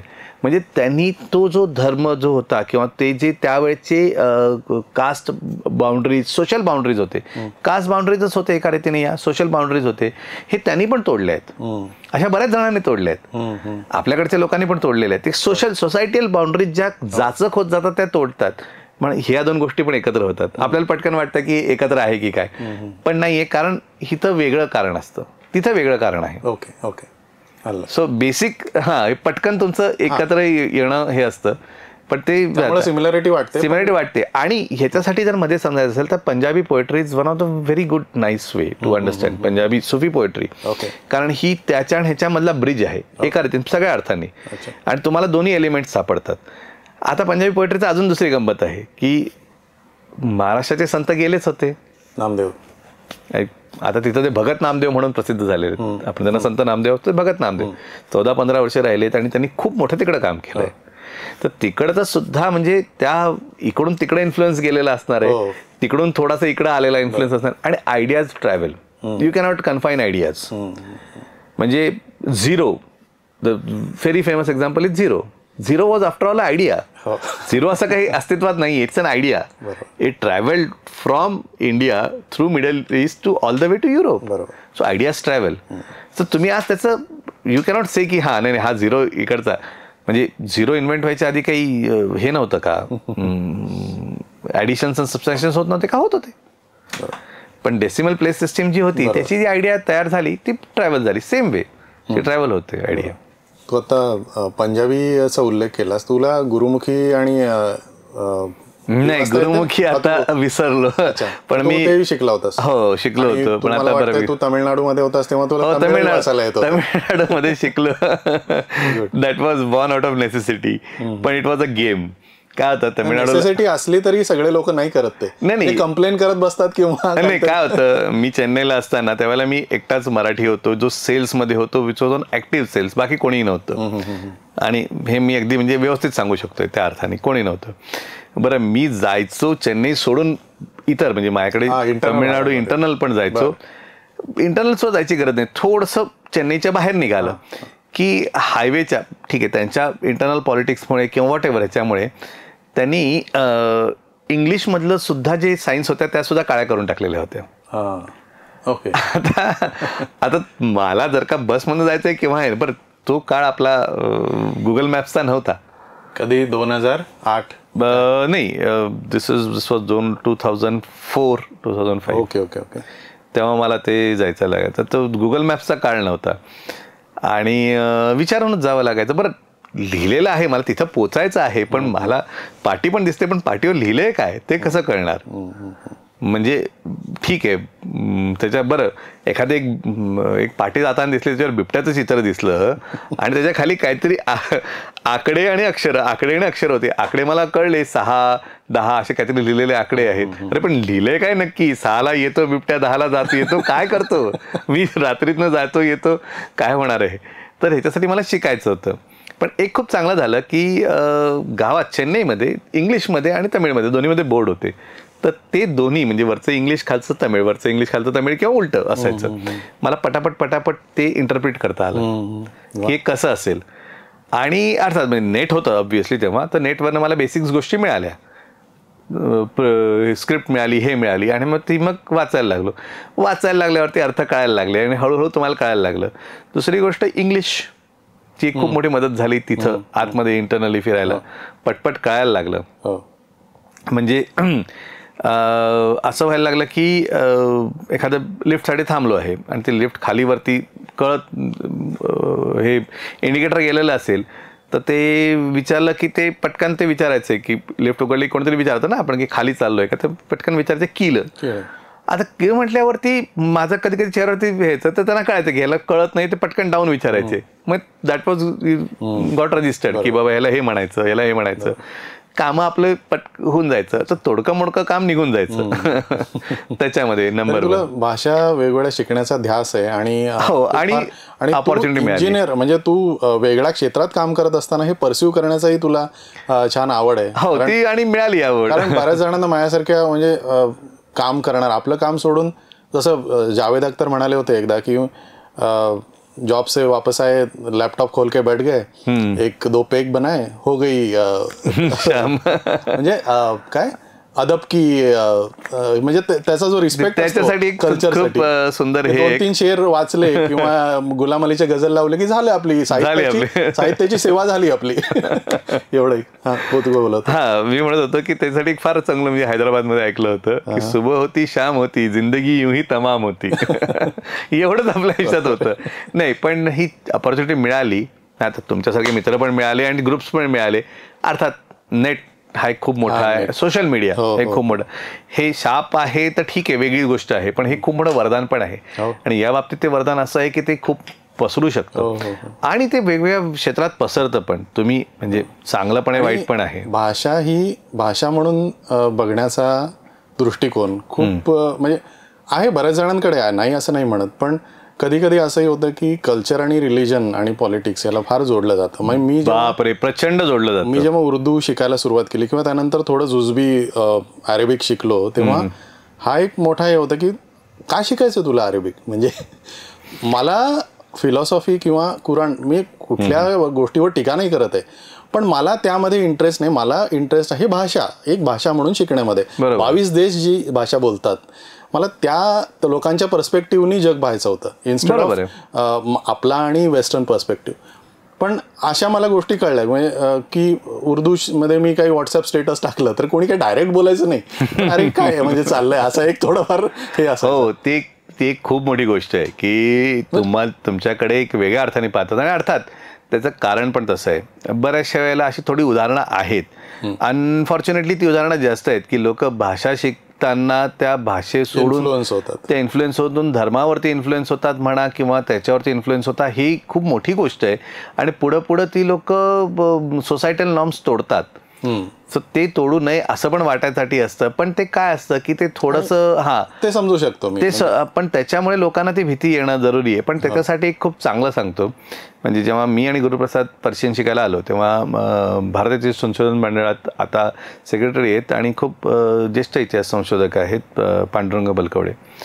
त्यांनी आम्हाला एक व्यवस्थित सांगितलं. तर मी बसून सांगितलं, विचारलं होतं तुम्ही काय आहात, काय करतात, इतर वेळेस काय करतात, तुमचा म्हणजे पोटा पाण्याचा उद्योग काय आणि तुम्ही हे काय शिकतायत वगैरे. त्यांनी सांगितलं तुम्ही शिकतायत छान, तुम्ही भाषा शिका, भाषेवर प्रेम करू नका. कारण भाषा ही शिकण्यासाठी असते, प्रेम करण्यासाठी नसते. भाषा समजण्यासाठी असते. भाषेवरती तुम्हाला प्रेम करण्यात बसायचं नसतं, कारण नाही तर मग त्या भाषेचा वृथाभिमान येतो. आणि तो अभिमान जो असतो तो तुम्हाला भाषा न कळता म्हणजे तो तुमचं शिक्षण थांबवतो. तर त्यांनी व्यवस्थित समजवलं होतं आम्हाला. म्हणजे माध्यम आहे ते माध्यमही तुम्ही समजा अच्छा. आणि ते माध्यमच सारखं ठेवा, तुम्हाला त्यातनं खूप आनंद मिळेल. तुम्ही त्याचा अभिमान जर बाळगत बसलात तर तुम्ही त्याच्या चौकटीत अडकून जाल. कारण कुठलीही भाषा हा फक्त विचारांसाठी एक माध्यम आहे. मी आज तुझ्याशी जे बोलतो आहे, तुला सांगतोय, हे मी एका भाषेतून बोलतो आहे, एवढाच त्याला अर्थ आहे. ह्याच्यापेक्षा जास्त त्याला अर्थ नाही आहे. माझे विचार मी व्यवस्थितपणे सांगू शकतो आहे आणि माझे विचार मी तू सांगू शकतोय. मला जे सांगायचंय ते सांगू शकतोय. त्याच्यासाठी मला माझी भाषा समृद्ध वाटतेय. ज्या क्षणाला मला त्याच्यात कमी वाटायला लागेल मी दुसरं काहीतरी वापरेन आणि भाषा अशीच प्रगत होत जाते, अशीच उत्क्रांत होत जाते.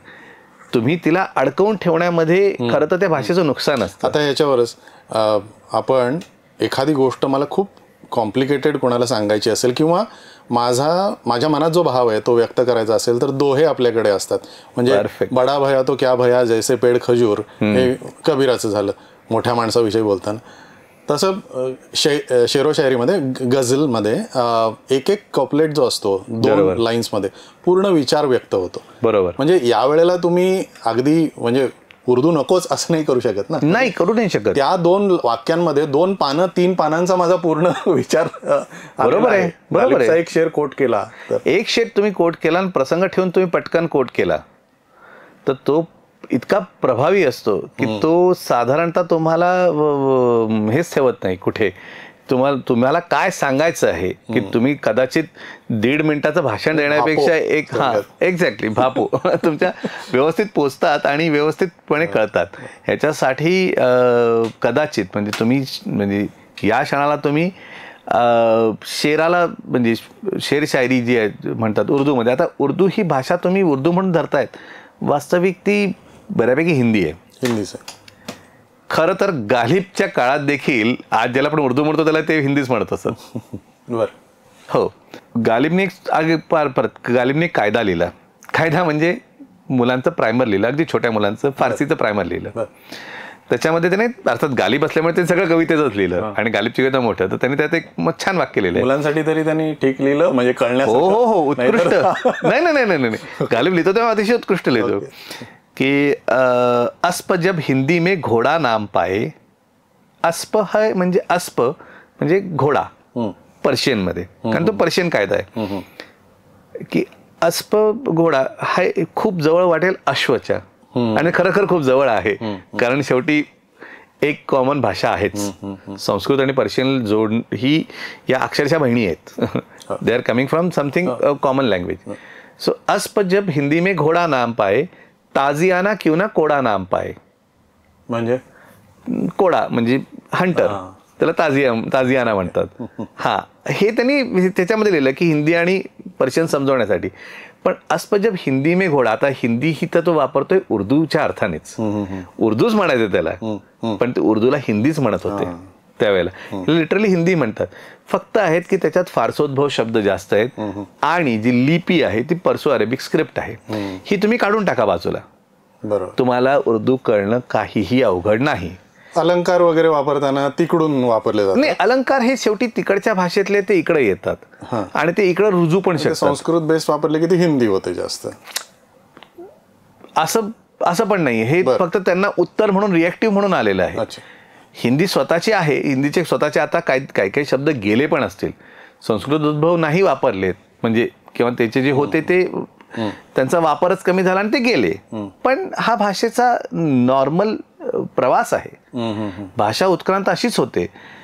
400 वर्षापूर्वीची मराठी, 200 वर्षापूर्वीची मराठी, आजची मराठी, 800 वर्षापूर्वीची मराठी, याच्यात फरक नाही आहे, प्रचंड आहे. बरोबर.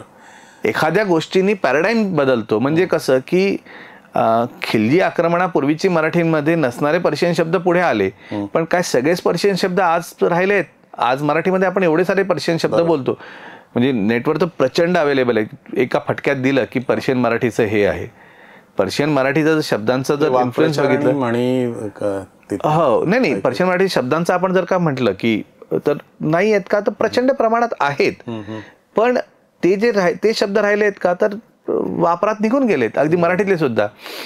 तुझ्या आजोबांच्या किंवा माझ्या आजोबांच्या काळात कदाचित आपण मराठीमध्ये म्हणजे ती लोक बोलताना गुदस्त साली आणि तिगस्त साली म्हणत असतील.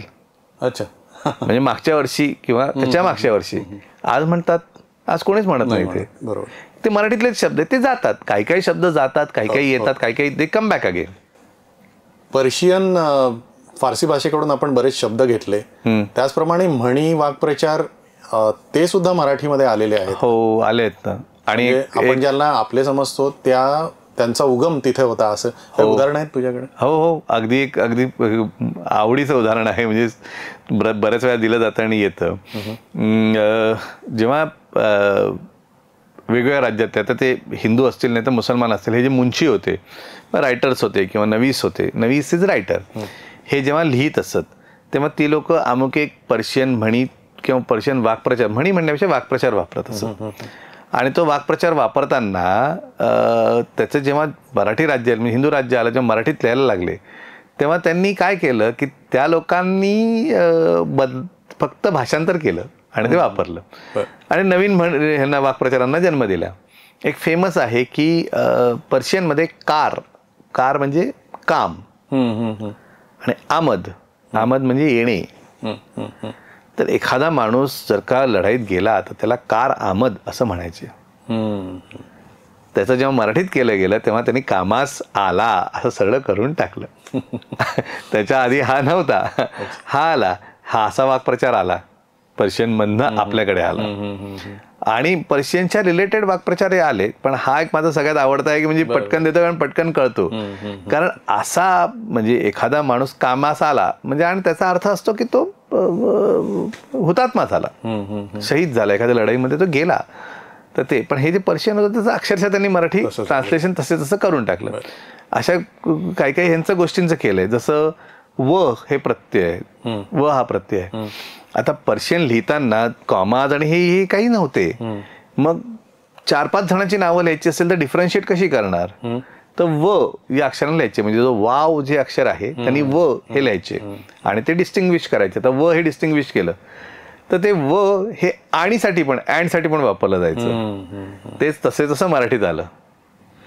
त्याच्यासाठी मराठीत अजून एक प्रत्यय आहे जो बरेचसे म्हणतात की पर्शियनमधनं आलेला आहे. माझा जेव्हा ते डायरेक्ट अभ्यास नाही किंवा असं डायरेक्ट हायपोथेसिस मिळालं नाही सपोर्टिंग टू दॅट, ते म्हणजे ला. म्हणजे माला आणि तुला मधला हा ला जो आहे तो हा पर्शियन रा वर्ण आलाय. पर्शियनमध्ये रा म्हणतात आणि पर्शियन रा वर्ण हा ला आलेला आहे मराठीमध्ये. नाही तर मराठीमध्ये असंही म्हणायची पद्धत होती. हा आता म्हणजे मला असं डायरेक्ट त्याचं हे मिळालेलं नाही आहे, या हायपोथेसिसला सपोर्ट करणारं मिळालेलं नाहीये, पण ते त्याच्यावरनं आलेलं आहे. असं म्हणजे इतकं आहे. फक्त अर्थात वापर वेगवेगळा असतो. जे उदाहरणार्थ आपण मराठी व्याकरणानुसार तो वापरला, म्हणजे मला तुला म्हणतो पण पुस्तकाला म्हणत नाही. पर्शियनमध्ये किताबरा असं पटकन म्हणतात, म्हणजे पुस्तकाला, म्हणजे पुस्तकाला दिलं. आपण म्हणतो आपण पुस्तक दिलं इतपत म्हणतो, पण ती लोक पुस्तकाला दिलं असं म्हणू शकतात. सो तिथं तो वापरला जातो, पण त्याचा साधारणतः जो सेन्स आहे तो तसाच आहे. Okay, interesting. आपल्याकडे जे हे शब्द आले मराठीमध्ये तिकडून, ते पर्शियनच होते जास्त का दुसऱ्या कुठल्या भाषेकडून आले? म्हणजे नाही, फार छान. बेसिकली पर्शियामध्ये सुरुवातीला जी आक्रमणं झाली, पर्शियनची स्वतःची एक स्क्रिप्ट होती. मुसलमान आक्रमण म्हणजे अरब आक्रमणानंतर त्यांनी ही जी अरेबिक स्क्रिप्ट घेतली, त्याच्यातली काही अक्षरं त्यांनी तशीच ठेवली, काही अक्षरांचे उच्चार तसेच ठेवले, काही अक्षरांचे स्वतःसाठी वापरून घेतले.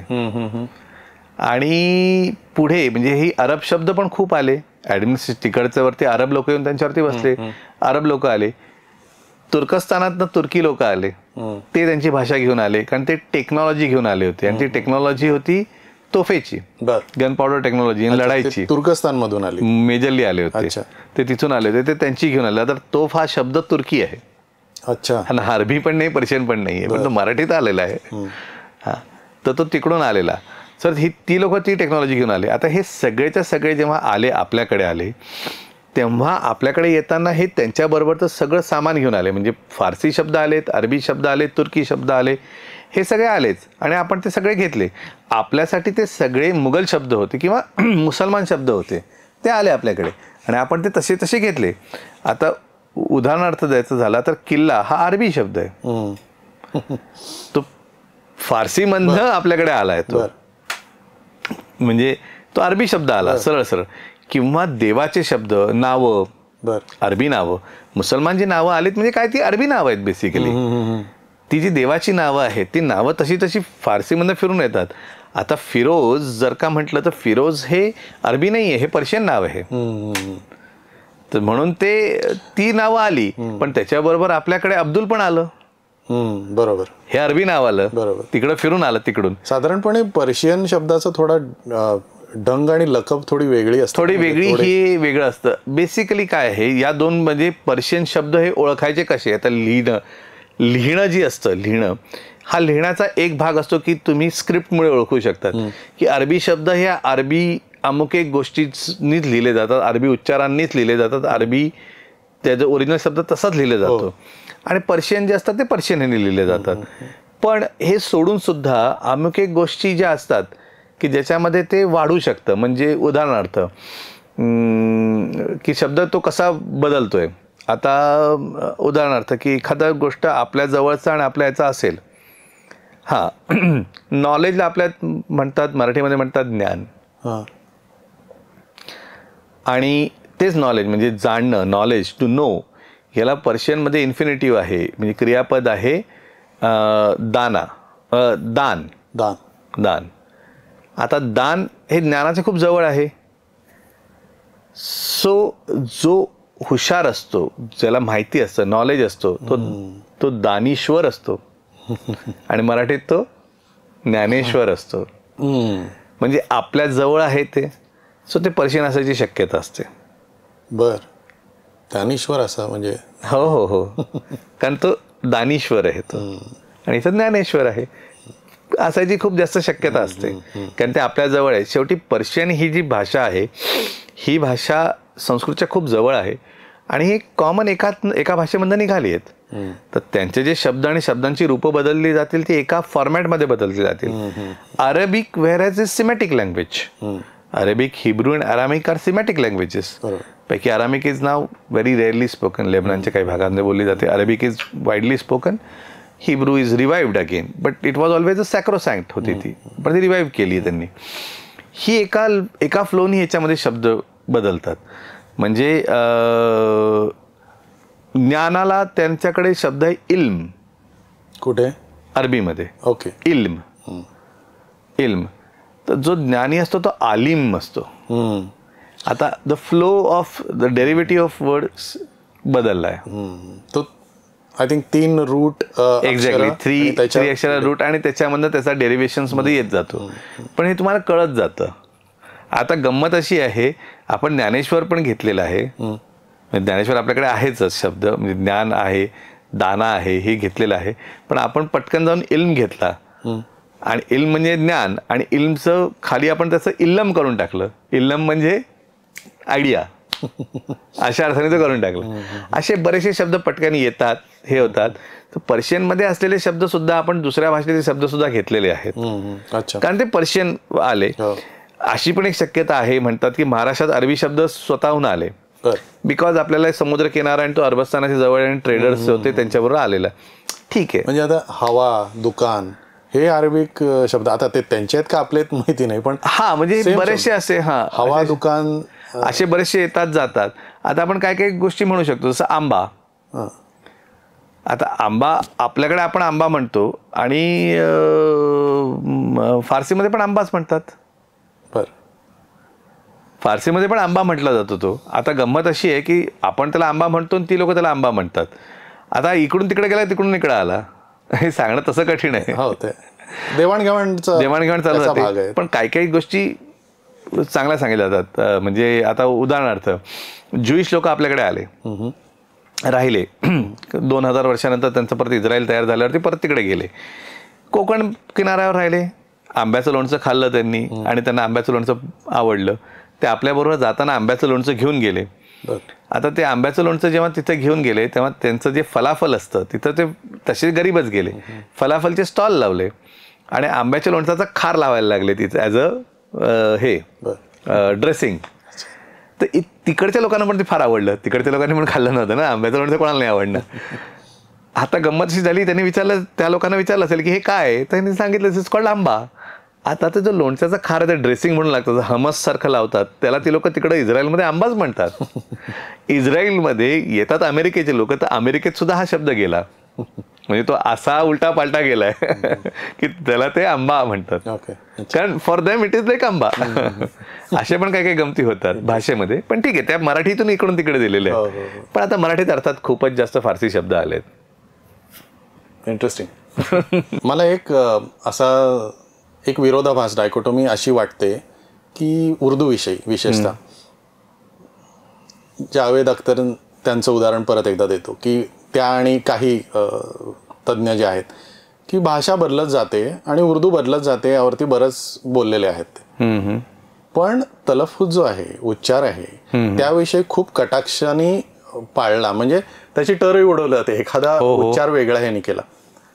आता इंग्लिशला आपण कसं ॲक्सेप्ट केलेलं, म्हणजे ब्लॅक्स किंवा एशियन्स किंवा वेगवेगळ्या रेसचे लोक वेगळ्या, आणि चायनीज वेगळ्या प्रकारे उच्चार करतात इंग्लिशचा, आपण वेगळ्या प्रकारे करतो. बरोबर. आता क्वीन्स इंग्लिश म्हणजे तो जो पर्स्पेक्टिव्ह होता की खिल्ली उडवण्याचा, तो काही प्रमाणात पण मेन स्ट्रीम मध्ये नाहीये. म्हणजे कॉर्पोरेट वर्ल्ड मध्ये सगळ्यांनी इंग्लिश कुठल्याही प्रकारे तुम्ही बोलात, म्हणजे तुम्ही एट म्हणालात किंवा येट म्हणालात तरी ते आपण समजतो आणि आपण खिल्ली नाही उडवत, ऍटलीस्ट पब्लिकली नाही उडवत. तर तसा उर्दूचा म्हणजे तो ब्रॉड माइंडेड पर्स्पेक्टिव्ह नाही आलेला, म्हणजे तो तिथे अजून धरून ठेवलेला आहे त्यांनी की तुम्ही तलफुज नीट ठेवायला पाहिजे. हां, पण इथे इस कमरे में एसी लगाया आहे, ह्याच्यामध्ये एसी जरी आला तरी तो टेक्नॉलॉजिकल चेंज आहे आणि ती उर्दूच आहे असं. बरोबर.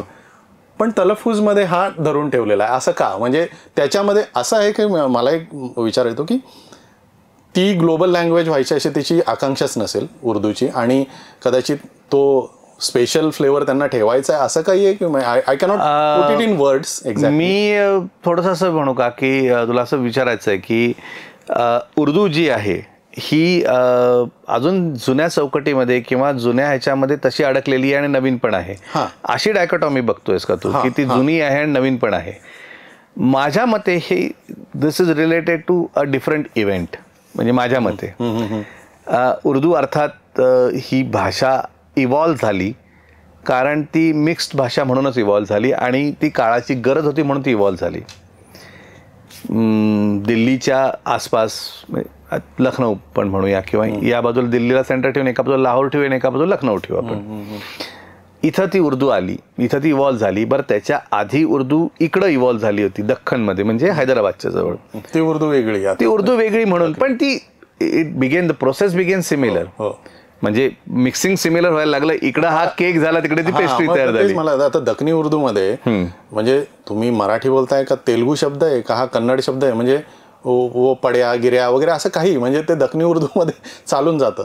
पण प्युअर उर्दू मध्ये तो अजूनही, कारण तो जेव्हा ती डेव्हलप झाली तेव्हा ही जी भाषा डेव्हलप झाल्यावरती सुरुवातीला उर्दूला कमीच समजलं जायचं सुरुवातीला.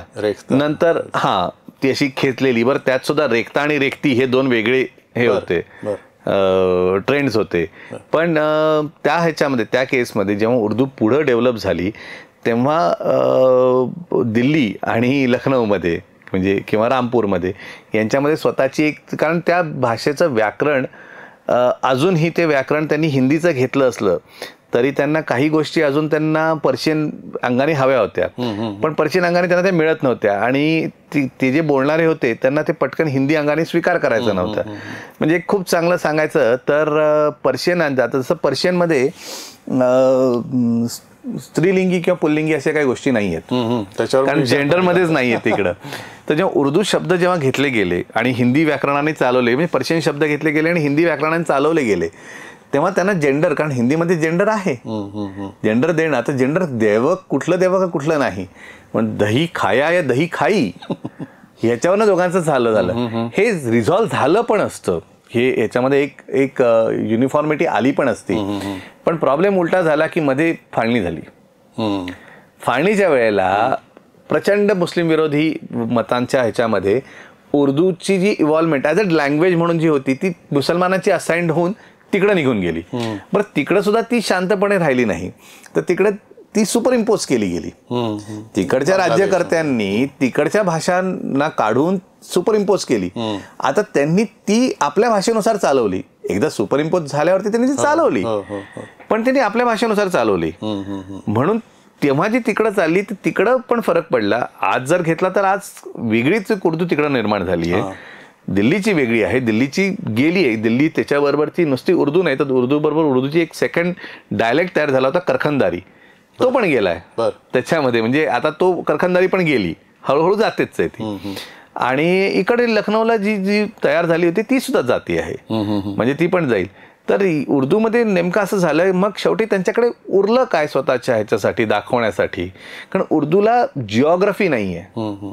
बाकी तुम्ही जर बघितलं ना, बाकी सगळ्या भाषांना जिओग्राफी, उर्दूला जिओग्राफी नाही. या प्रांतात बोलली जाते, उर्दू तसं नाही. एक्झॅक्टली. म्हणून मग त्यांच्याकडे राहतं काय, तर त्यांच्याकडे एक तलफ्फुजच एक असा शब्द आहे, तलफ्फुजच एक आहे जे राहतं. उच्चारण. म्हणून ते उच्चारणाला धरून ठेवतात आणि त्याच्यावरती मग जोक केले जातात. म्हणजे त्यामध्ये ब्रॉड माइंडेड पर्स्पेक्टिव्ह का येऊ नये ह्याचं का येऊ नये, कारण त्यांच्याकडे आज दुसरं धरून ठेवायला काहीच नाही. हिंदीकडून घेतलेलं होतं. हा, आणि ते पण अजून पूर्ण डिफाईन नाही झालंय त्यांचं. कारण त्यांनी जे शब्द फारसी मधनं घेतले ते सुद्धा असे नेमके असे जो रिचनेस आहे तो साऊंड मध्येच आहे, म्हणजे तलफ्फुज. एक्झॅक्टली त्याचा रिचनेस त्याच्यामध्ये आहे, किंवा नाही बऱ्याच वेळेला बऱ्याच गोष्टींमध्ये आहे. बऱ्याच वेळेला त्याचा रिचनेस जो आहे तो हा फारसी शब्द बोलण्यामध्ये आहे, फारसी अंगानी शब्दांचं इंटरप्रिटेशन करण्यामध्ये आहे. मग ते एकदम ते छान होतं त्याच्यावर. पण म्हणून त्यांनी तो जो तलफ्फुज आहे तो पकडून ठेवलाय. आता गंमत अशी, जी आपल्याकडची फारसी बोलली जाते किंवा जी बोलली जाते ती आजच्या पर्शियामधल्या फारसीसारखी नाही आहे. कारण ऑब्व्हियसली एक टोनल आहे, म्हणजे मदर टंग इन्फ्लुएन्स जो म्हणतात तो असतोच आहे. असल्यामुळे ती तशी बोलली जात नाही जशी तिकडे बोलली जाते. सो ती एक वेगळीच, म्हणजे त्यांची एक वेगळाच लहजा आहे तो बोलायचा. तू आता फेमिनाईन आणि मस्क्युलिन असे लिंग बदल नाही आहेत त्या, म्हणजे पर्शियन मध्ये लिंगभेदच नाही, लिंगभेद नाही आहेत. प्रियकर जेव्हा प्रेयसीसाठी गाणं म्हणतो आजकालच्या बॉलिवूडच्या फिल्म्समध्ये, की तू जो मेरा हमदर्द है किंवा तू जो मिला, आता मिली नाही म्हणत तो जो मिला म्हणतो. बरोबर. तर हे जे आहे ते पूर्वी पर्शियन इन्फ्लुएन्स्ड उर्दू शायरी होत होती, त्यामुळेच तसं लिहिलं गेलेलं आहे का? त्याचा म्हणजे आता एखादी कविता गालिबची घेतली, एखादी पोएट्री, ती मला तरुण असताना वेगळ्या प्रकारे भावते, कारण मला वाटतं ती प्रेयसीविषयी आहे. माझं वय जसं असं वाढत जातं, आयुष्याविषयीचा पर्स्पेक्टिव्ह बदलला जातो, तेव्हा मला वाटतं की हे आयुष्याविषयी आहे, वेगळ्या ह्याच्याविषयी. बरोबर. तर तो तसा सुफिझमच्या अर्थाने या पोएट्री अशा आल्या का? तो केवळ म्हणजे लिंग भेद नसल्यामुळे उर्दूमध्ये त्यांनी तो मस्क्युलाईन म्हणजे पुल्लिंगी हा बाय डिफॉल्ट घेतला, असं दोन्ही झालं. म्हणजे पहिले इनिशियली तर असंच झालं की उर्दूमध्ये लिंगभेद नसल्यामुळे त्यांनी जी गोष्ट घेतली, सॉरी पर्शियनमध्ये चुकून उर्दू म्हटलं, पर्शियनमध्ये लिंगभेद नसल्यामुळे फारसीमध्ये उर्दूनी जेव्हा ते उर्दूमध्ये जी लोकं लिहायला लागली, ही सगळी फारसी जाणकार होती अर्थात, ही जेव्हा लिहायला लागली तेव्हा तो लिंगभेद त्यांनी ठेवलाच नाही त्याच्यामध्ये, आणि त्यांनी तसं इंटरप्रिट करायला लागले जसं त्यांना सोयीचं वाटलं. म्हणजे एक फेमस उदाहरण आहे साकीचं, की साकी हे जे कोण आहे, व्यक्ती आहे, जी काही संस्था आहे, ही बारटेंडर आहे, जी दारू पाजते किंवा दारू पाजतो. आता हा साकीला तुम्ही काय म्हणणार त्याच्यावरती ती लोक त्याला मेरी किंवा मेरा म्हणायला लागले. ही साकी त्यांनी प्रेयसीला साकी म्हटलं, म्हणजे साकी अशी येते, प्रेयसी येते की जी सगळ्यांना दारू देते आणि मलाच देत नाही, म्हणजे ती माझी प्रेयसी सगळ्यांकडे लक्ष देते, माझ्याकडे देत नाही. म्हणून त्यांनी पटकन तिला जेव्हा उर्दूमध्ये करायचा प्रश्न आला तेव्हा त्यांनी तिला मेरी म्हटलं. पण ह्याच साकीला जेव्हा त्यांनी परमेश्वरात सम म्हणायला सुरुवात केली किंवा एखाद्या गुरु सम म्हणायला सुरुवात केली, तेव्हा त्या साकीला त्यांनी एक पुल्लिंगी टच दिला. कारण ह्यांना ती they were having that kind of facility to do it, की त्यांनी त्या साकीला एक परमेश्वरासारखं म्हटलं की जसं साकी मला अप्राप्य आहे तसा परमेश्वर मला अप्राप्य आहे. ओके असं. आणि परमेश्वर त्यांच्याकडे जो आहे तो परमेश्वर हा फॉर ऑल रिझन्स सगळ्या याच्यामध्ये नेहमीच तो पुल्लिंगीच असलाय म्हणून तो पुल्लिंगी आला. तर त्यांनी जसं इंटरप्रिट त्यांना जेव्हा करायचं वाटलं तेव्हा त्यांनी ते केलं. पुढे पुढे गंमत अशी झाली, ज्या लोकांनी हा अर्थ न समजून घेता फक्त उर्दू पोएट्री वाचली त्यांनी बऱ्याच वेळेला कन्क्लूड आपल्या बेसिसवर केलं. अच्छा. म्हणजे त्यांनी असं म्हटलं की नाही उर्दू शायरीमध्ये साकी हा पुरुष आहे, पुरुषच आहे, कारण मेरा साकी मला पुरुषच वाटत होता. मग बोलतोय कारण बेसिकली त्याच्यामध्ये हा त्यातला भेद माहिती नव्हता.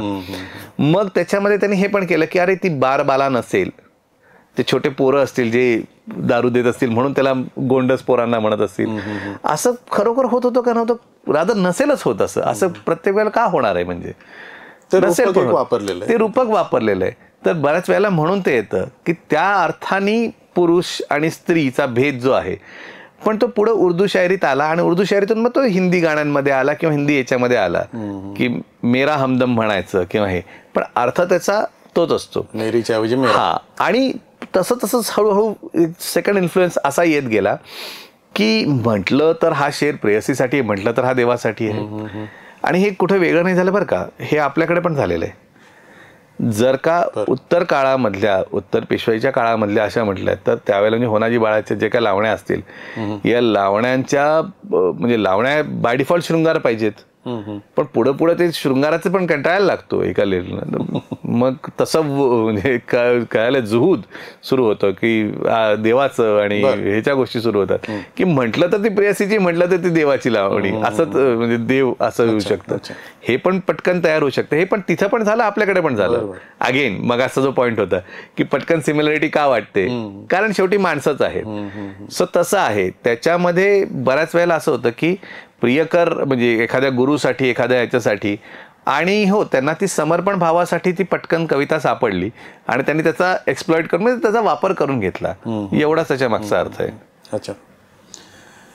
किस्सागो म्हणून एक पर्शियनमध्ये प्रकार असतो, म्हणजे स्टोरी टेलिंग. ऑफकोर्स त्याच संदर्भात आपली पहिली भेट झाली होती. हो, आपली आखरी किताब.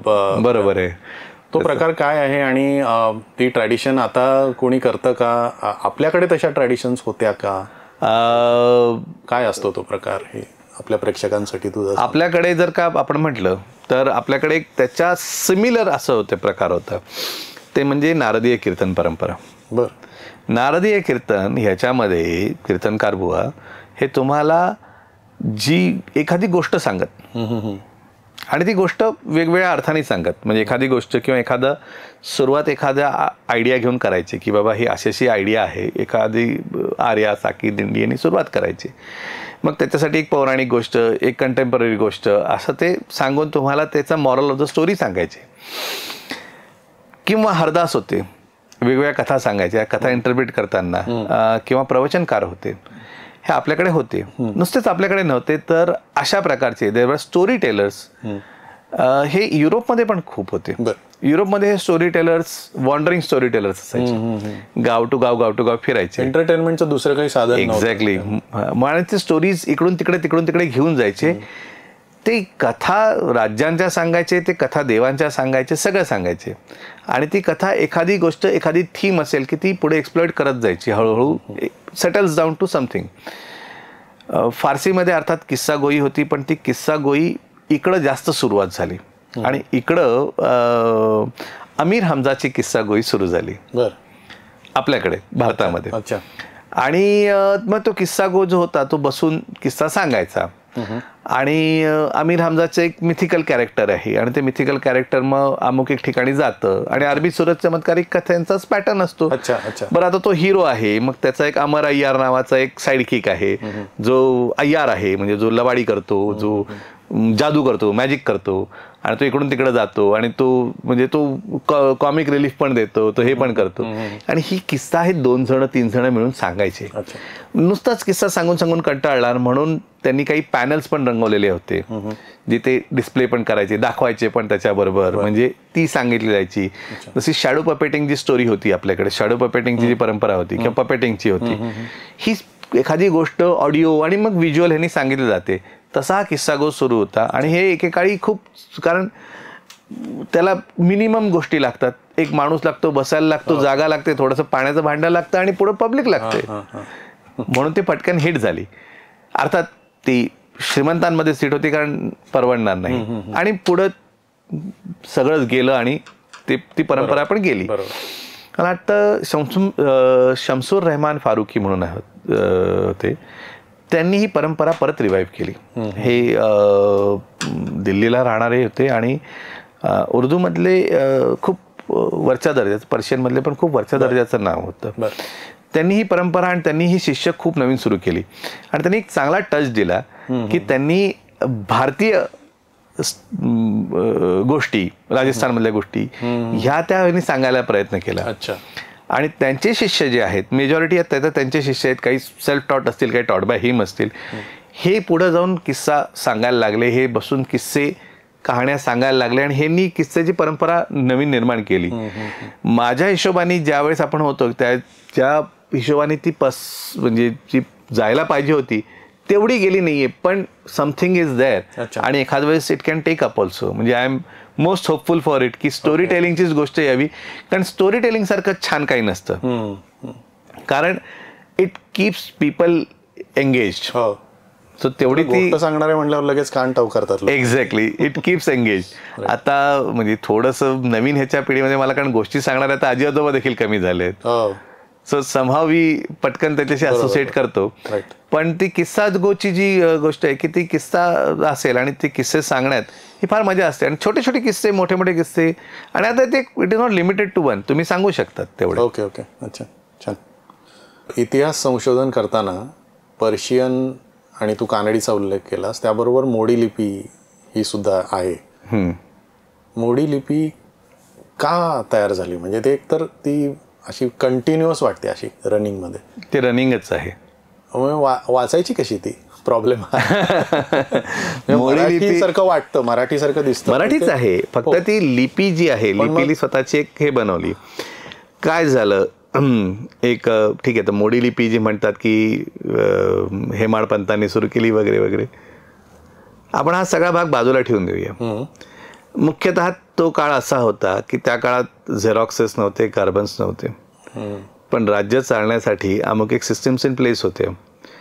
त्याच्यासाठी तुम्हाला एखादी गोष्ट तुमच्याकडे असेल तर त्याचे तुम्हाला कॉपीज लागायच्या. कागद आलेला होता, लिहून दिलं जायचं, कॉपीज दिल्या जायच्या. समाज was getting more and more complex in terms of money, ॲडमिनिस्ट्रेशनच्या दृष्टीने. तर उदाहरणार्थ तुला एक समजा, जर का तुला एक इनाम मिळालं एखादं, तर तुला इनाम मिळालं तर त्याची सनद तुझ्याकडे हवी, इनामाचा कागद हवा तुझ्याकडे. तसाच तुमच्या लोकल ऑफिसला पण एक हवा, तसंच तुमच्या एक रिजनल ऑफिसला हवा आणि एक हेड ऑफिसला हवा. हे तुला ते मिळालंय.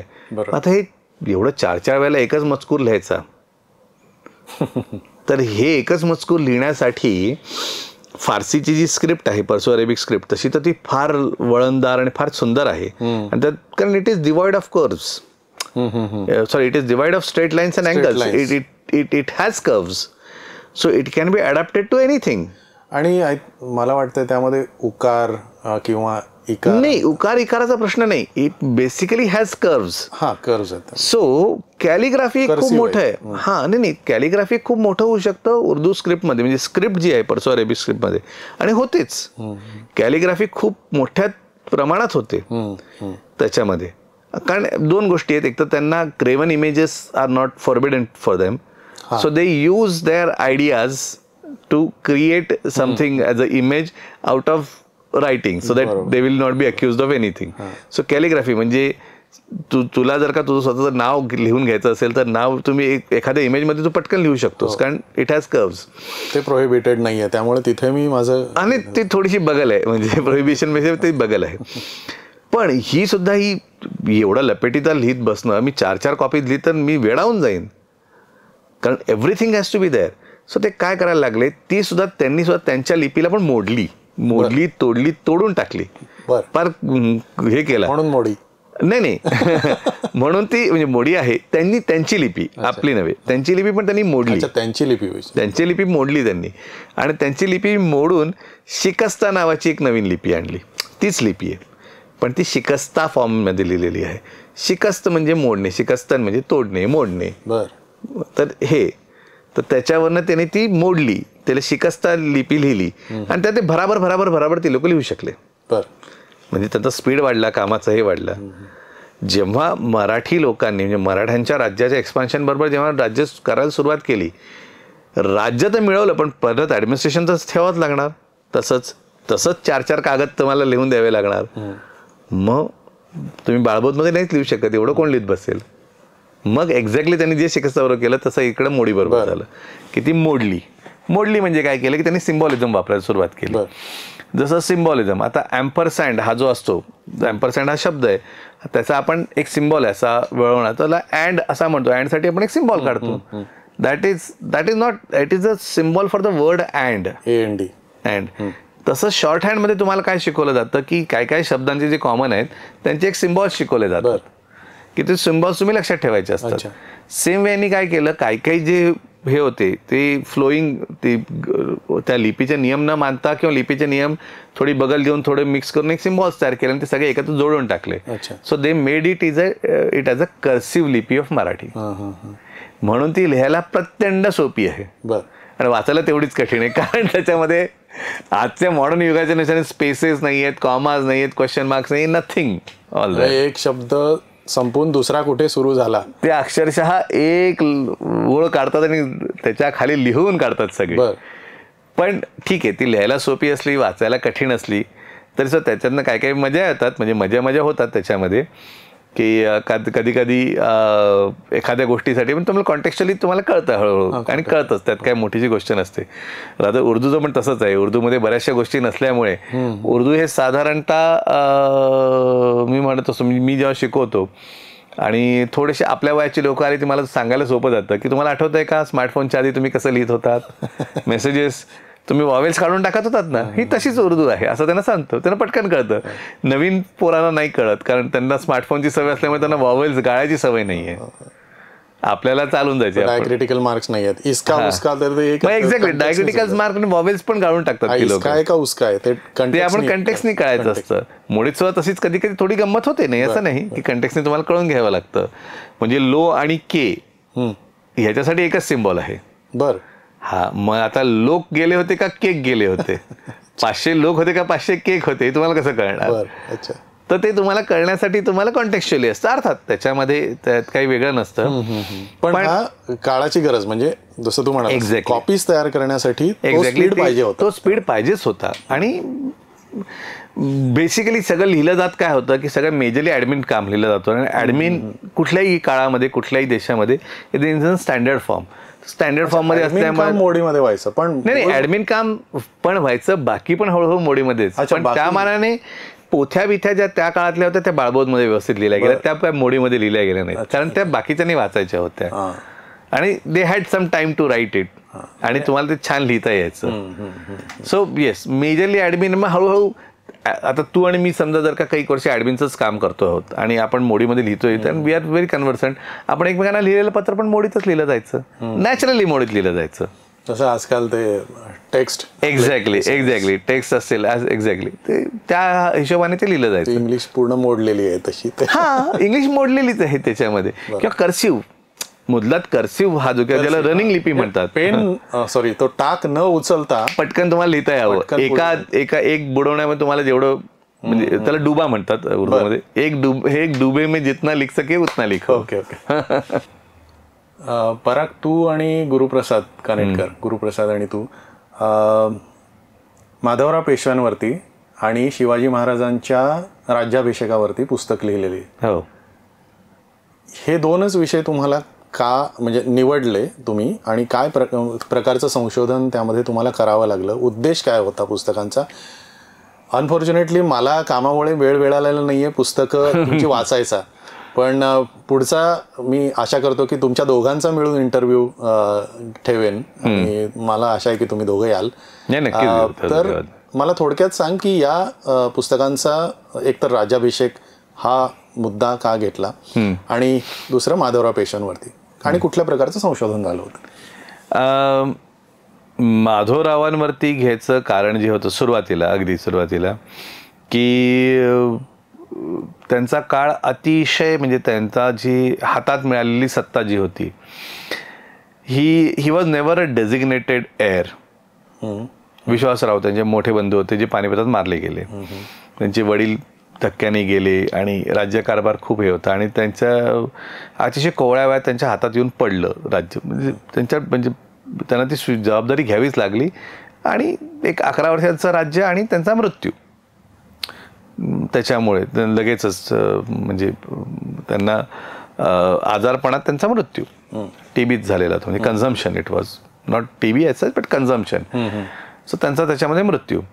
ह्या 11 वर्षात त्यांनी जी अपरिमित हानी झाली होती ती हानी परत भरून काढून त्यांनी परत मोठं राज्य परत सावरलं. डोलारा जो होता परत तो उभा केला कारण पैशाचं नुकसान झालं होतं, माणसं गेली होती, रिसोर्सेसची कमतरता खूप मोठ्या प्रमाणात झाली होती आणि शत्रू सगळ्या बाजूनी प्रबळ झाला होता, बाहेरचा आणि घरातला पण. एवढं असताना त्यांचं एक गोष्ट आम्हाला त्यावेळेस सुद्धा आवडली होती की अतिशय निष्कलंक चरित्र, अतिशय निष्कलंक चरित्र. म्हणजे निष्कलंक एवढं आहेत की अगदी व्यवस्थित बायकोबरोबरच संसार, हे वेळ पडली होती आणि त्यावेळची पद्धत होती, गरज होती, तरीसुद्धा दुसरं लग्नाला नकार. आणि कधी कुठली म्हणजे छान शौकी नाहीत, नाटकशाळा वगैरे काही म्हणजे nothing which was on the contrary his behaviour was out of the ordinary by that standard time standards. पण आजच्यासाठी अतिशय सुसंगत आहे, म्हणजे काळाच्या पुढेच होते असे म्हणावे लागतील. आणि हा जो त्यांचा कार्यकाळ होता हा अतिशय इन्स्पायरिंग होता. आणि दुसरं म्हणजे सगळ्यात महत्त्वाचं, या काळात त्यांनी केलेलं काम, he was the first accidental prime minister so to speak. He was prime minister for that and accidentally ते झाले होते. सो त्यांनी जे काम केलं होतं त्याच्यावरती असं समग्र चरित्र नव्हतं अशा अर्थाने की त्यांचं फक्त पॉलिटिकल चरित्र नव्हतं. It was more of his love story with his wife obviously, but it was always projected in that way. किंवा त्यांचं एक रेफरन्शियल हे होता. पण फॉरेन ह्याच्यामधनं जे होतं, कारण त्याच्यासाठी आम्ही जे सोर्सेस वापरले हे नेहमी फॉरेन इंटरप्रिटेशन्सच वापरले किंवा बाकीच्यांनी त्यांच्याबद्दल काय लिहून ठेवलंय हेच जास्तीत जास्त वापरलं.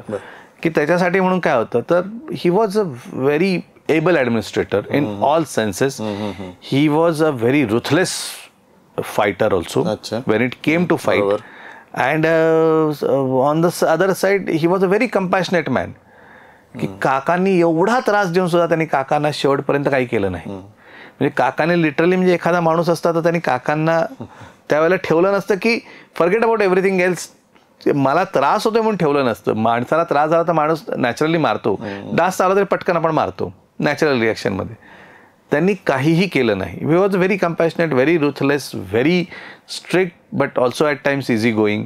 आणि एवढं सगळं होऊन सुद्धा त्यांनी परत एकदा ती जी दौलत उभी केली आणि कसून, म्हणजे लिटरली त्यांनी he didn't care about his health, त्यांनी ती उभी केली. He was very inspiring character in the whole series आणि very unique in a way. अशा अर्थाने पण त्याचं म्हणजे चारित्र्याचं व्हेरी युनिक होतं. तर ते आम्हाला आवडलेलं होतं म्हणून आम्ही ते कंटिन्युअस केलं. त्याला 2 पुरस्कार पण मिळाले. एक महाराष्ट्र साहित्य परिषदेचा मिळाला आणि परवा महाराष्ट्र ग्रंथोत्तेजक सभेचा पण पुरस्कार मिळाला. मग त्याच्यानंतर छत्रपती शिवाजी महाराजांसाठीचं राज्याभिषेकाचं ते इमॅन्सिपेशन ऑफ अ नेशन या अर्थाने लिहिलं, इंग्लिशमध्ये लिहिलंय. उद्देश हाच होता की शिवाजी महाराजांचा राज्याभिषेक, शिवाजी महाराज माहीत नाहीत अशातला भाग नाही. आसेतू हिमाचल शिवाजी महाराज माहीत आहेत, वेगवेगळे आहेत. म्हणजे दक्षिणेला त्यांना वीर शिवाजी म्हणतात, नॉर्थला गेल्यावरती छत्रपती म्हणतात किंवा राजा शिवाजी म्हणतात. वेगळे म्हणजे वेगवेगळ्या अर्थाने वेगळे म्हणतात, ते त्यांच्याप्रमाणे नावानी ओळखतात. पण माहिती आहे, लढा घेतलेला माहिती आहे, पण त्यांचं कार्य थोडं बहुत माहिती आहे, अगदी खूप माहिती नाही आहे. आता हिंदी पिक्चर्समुळे ह्याच्यामुळे हळूहळू सगळीकडे माहिती व्हायला लागले. नाही असं नाही त्यांचं की ते किती मोठे होते किंवा काही प्रसंग जे होते त्यांच्या आयुष्यातले हळूहळू माहिती व्हायला लागले आणि ते जरुरी पण आहे. पण त्यांनी जो राज्याभिषेक केला ही नुसती युद्धरम्य कथा नाही आहे. म्हणजे इतिहासात सगळ्यात जास्त काय असतं रम्य, तर युद्धकथा. म्हणजे ती रम्य असते पण इतिहास तेवढाच नसतो. युद्ध अगदी काही क्षणाचं, काही दिवसांचं असतं, पण काही वर्षांचं राज्य असतं.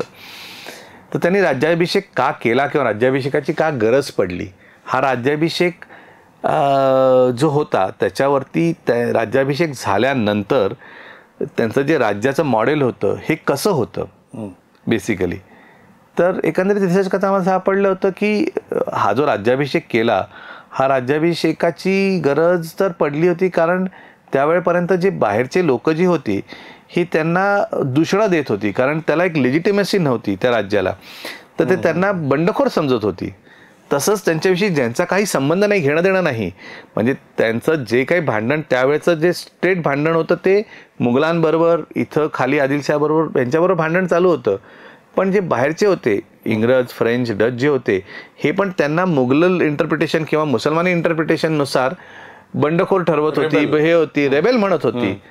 आणि याला काही या गोष्टीला लेजिटिमेसी नव्हती.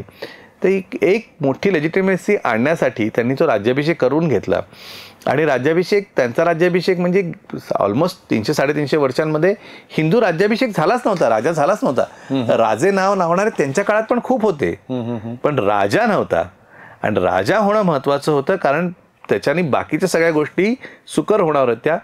एक त्यांनी जिंकलेल्या प्रदेशांना एक स्टॅचर मिळणार होतं. त्यांची लोक अंडर प्रोटेक्शन जे होती ती स्टॅचरच्या अंडर होती. आज पण आपण जेव्हा बाहेर जातो तेव्हा आपण आपल्या देशाचा एक भाग नागरिक म्हणून बाहेर जात असतो, कारण आपल्या देशाला एक मान्यता आहे, म्हणून आपल्याला मान्यता आहे. तर ती जी मान्यता मिळवण्यासाठी तुम्हाला ती प्रोसेस असते, ती सेरिमनी असते, ती करावीच लागते. म्हणून ती केली होती. आणि त्यांचं राज्य कसं होतं, त्यांचं राज्याचं मांडणी कशी होती, तर त्यांच्या जी राज्याची जी मांडणी होती ही शास्त्रकारांनी सांगितलेल्या सारखीच पूर्वी जसे एका आयडियल राज्याचे नियम होते तशी ती मांडणी होती. तर हे सगळं आम्हाला मांडायचं होतं की ही आयडियालिटी कशी होती का खरोखर, तर अशी या प्रकारे होती, ही मांडायची होती. आणि हे बाहेर गेलं पाहिजे. पण आता 350 वर्षाच्या म्हणजे निमित्त साधून आम्ही ते त्या ह्याच्यावरती राज्याभिषेकावरती ते पुस्तक लिहिलं की ते. आणि तो राज्याभिषेकाचा क्षण असतो. म्हणजे आता आपल्या सगळ्यांना माहिती की 47ला आपल्याला स्वातंत्र्य मिळालं, पण तो राज्याभिषेकाचा जो क्षण असतो, जसा स्वातंत्र्याचा क्षण आपण कसा म्हणतो की युनियन जॅक उतरला आणि तिरंगा चढला, तसं राज्याभिषेक म्हणजे राजा मिळाला आणि शिक्कामोर्तब, आणि मोठ्या प्रमाणामध्ये तुमच्या राज्याचं म्हणजे तुमचं स्टेचरच बदलून गेलं. यू चेंज, म्हणजे पॅराडाईमच बदलून टाकला त्या क्षणाला. त्या अनुषंगाने सोशल बॅकग्राऊंड काय होती, एव्हरीथिंग चेंज, आणि राज्याची त्यांची कल्पना काय, या अंगाने आम्ही ते लिहिलं. ते आणि इंग्रजीत त्याच्यासाठी लिहिलं की ते जास्त लोकांपर्यंत पोहोचावं, हा त्याच्या मागचा उद्देश होता. पुढचे काही प्रोजेक्ट्स, प्रकल्प तू रिव्हील करू शकतोस? हा, नाही, 2-3 प्रकरणं अशी आहेत की एक काही म्हणजे रेकॉर्ड्स आहेत, म्हणजे ज्याला डायरीज म्हणतात, त्या डायरीजचं त्याचं ट्रान्सलेशन आहे. शहाजहानच्या आहेत, औरंगजेबाच्या आहेत, काही दख्खनी सुलतानांचे फरमान आणि सनद आहेत, त्यांचं ट्रान्सलेशन आहे, जे ट्रान्सलेशन करणार आहोत. बऱ्याचशा वेळेला ह्याच्यामध्ये बऱ्याचशा गोष्टी हिडन असतात, त्या काढण्यामध्ये सुद्धा एक वेगळी मजा असते सांगण्यात. बाकी गुरुप्रसादचे स्वतःचे इंडिव्हिज्युअल प्रोजेक्ट सुरू आहेत, त्याच्यावरती तो जास्त चांगला सांगेल. आणि लवकरच हो लवकरच होईल. त्याचे इंडिव्हिज्युअल प्रोजेक्ट सुरू आहेत त्याच्यावरती, आणि काही कंबाईंड प्रोजेक्ट्स पण सुरू आहेत त्याच्यामध्ये. पण ठीक आहे, ते अजून हे नाही आहे. काही मित्रांना त्यातल्या त्यात मदत करतोय की जेणेकरून शक्य होतंय ती. कसं आहे, शेवटी ग्रुप एफर्ट आहे, आणि हा काय मी एकटा नाही आहे. आम्ही एक 7 जण आहोत. आणि शनिवारी वगैरे आमचं त्याच्यामधले 5 जण भारतात आहोत, 2 US मध्ये आहेत. तर शनिवारी रात्री, म्हणजे आपला शनिवार रात्री त्यांची शनिवार दिवस सकाळ, हे आम्ही मिळून वाचन करतो. आणि कारण वाचन लागतंच, एखाद्या गोष्टीची प्रॅक्टिस लागतेच, आणि इंटरप्रिटेशन्स पण करतो. आणि मग कोणाकोणाचे इंडिव्हिज्युअल प्रोजेक्ट्स असतात, त्याच्यामध्ये ती मदत केली जाते की बाबा आम्हाला, मी हे वाचले बरोबर आहे का, हे तुम्ही म्हणून वाचून द्या. अशीच चालू असतं आमचं. व्हॉट आय एम इम्प्रेस्ड, म्हणजे सगळ्यात मला कौतुक ह्याचं वाटतं की तुझा जॉब, म्हणजे तुझा बिझनेस ॲज अ इंजिनियर म्हणून सांभाळत तू ते करतोयस. ही आवड पुढे नेऊन, म्हणजे तो ध्यास तू ठेवलेला आहेस. पराग, तुला तुझ्या पुढच्या सगळ्या प्रकल्पांसाठी शुभेच्छा. धन्यवाद. फार छान गप्पा झाल्या. मला तर या गप्पा कधीच संपू नये असं वाटतं नेहमीच. आणि पण आपल्याला इथं आवर्त घ्यावं लागेल. पुढचा एपिसोड लवकरच होईल अशी आशा करतो. नक्कीच. And see you again. धन्यवाद. मित्रांनो, मला आशा आहे की आजच्या गप्पा, आजचा एपिसोड तुम्हाला आवडला असेल तर लाईक, शेअर, सबस्क्राईब तर कराच, पण कॉमेंट बॉक्समध्ये तुमच्या प्रतिक्रिया जरूर कळवा. आम्ही सगळ्या प्रतिक्रिया वाचतो.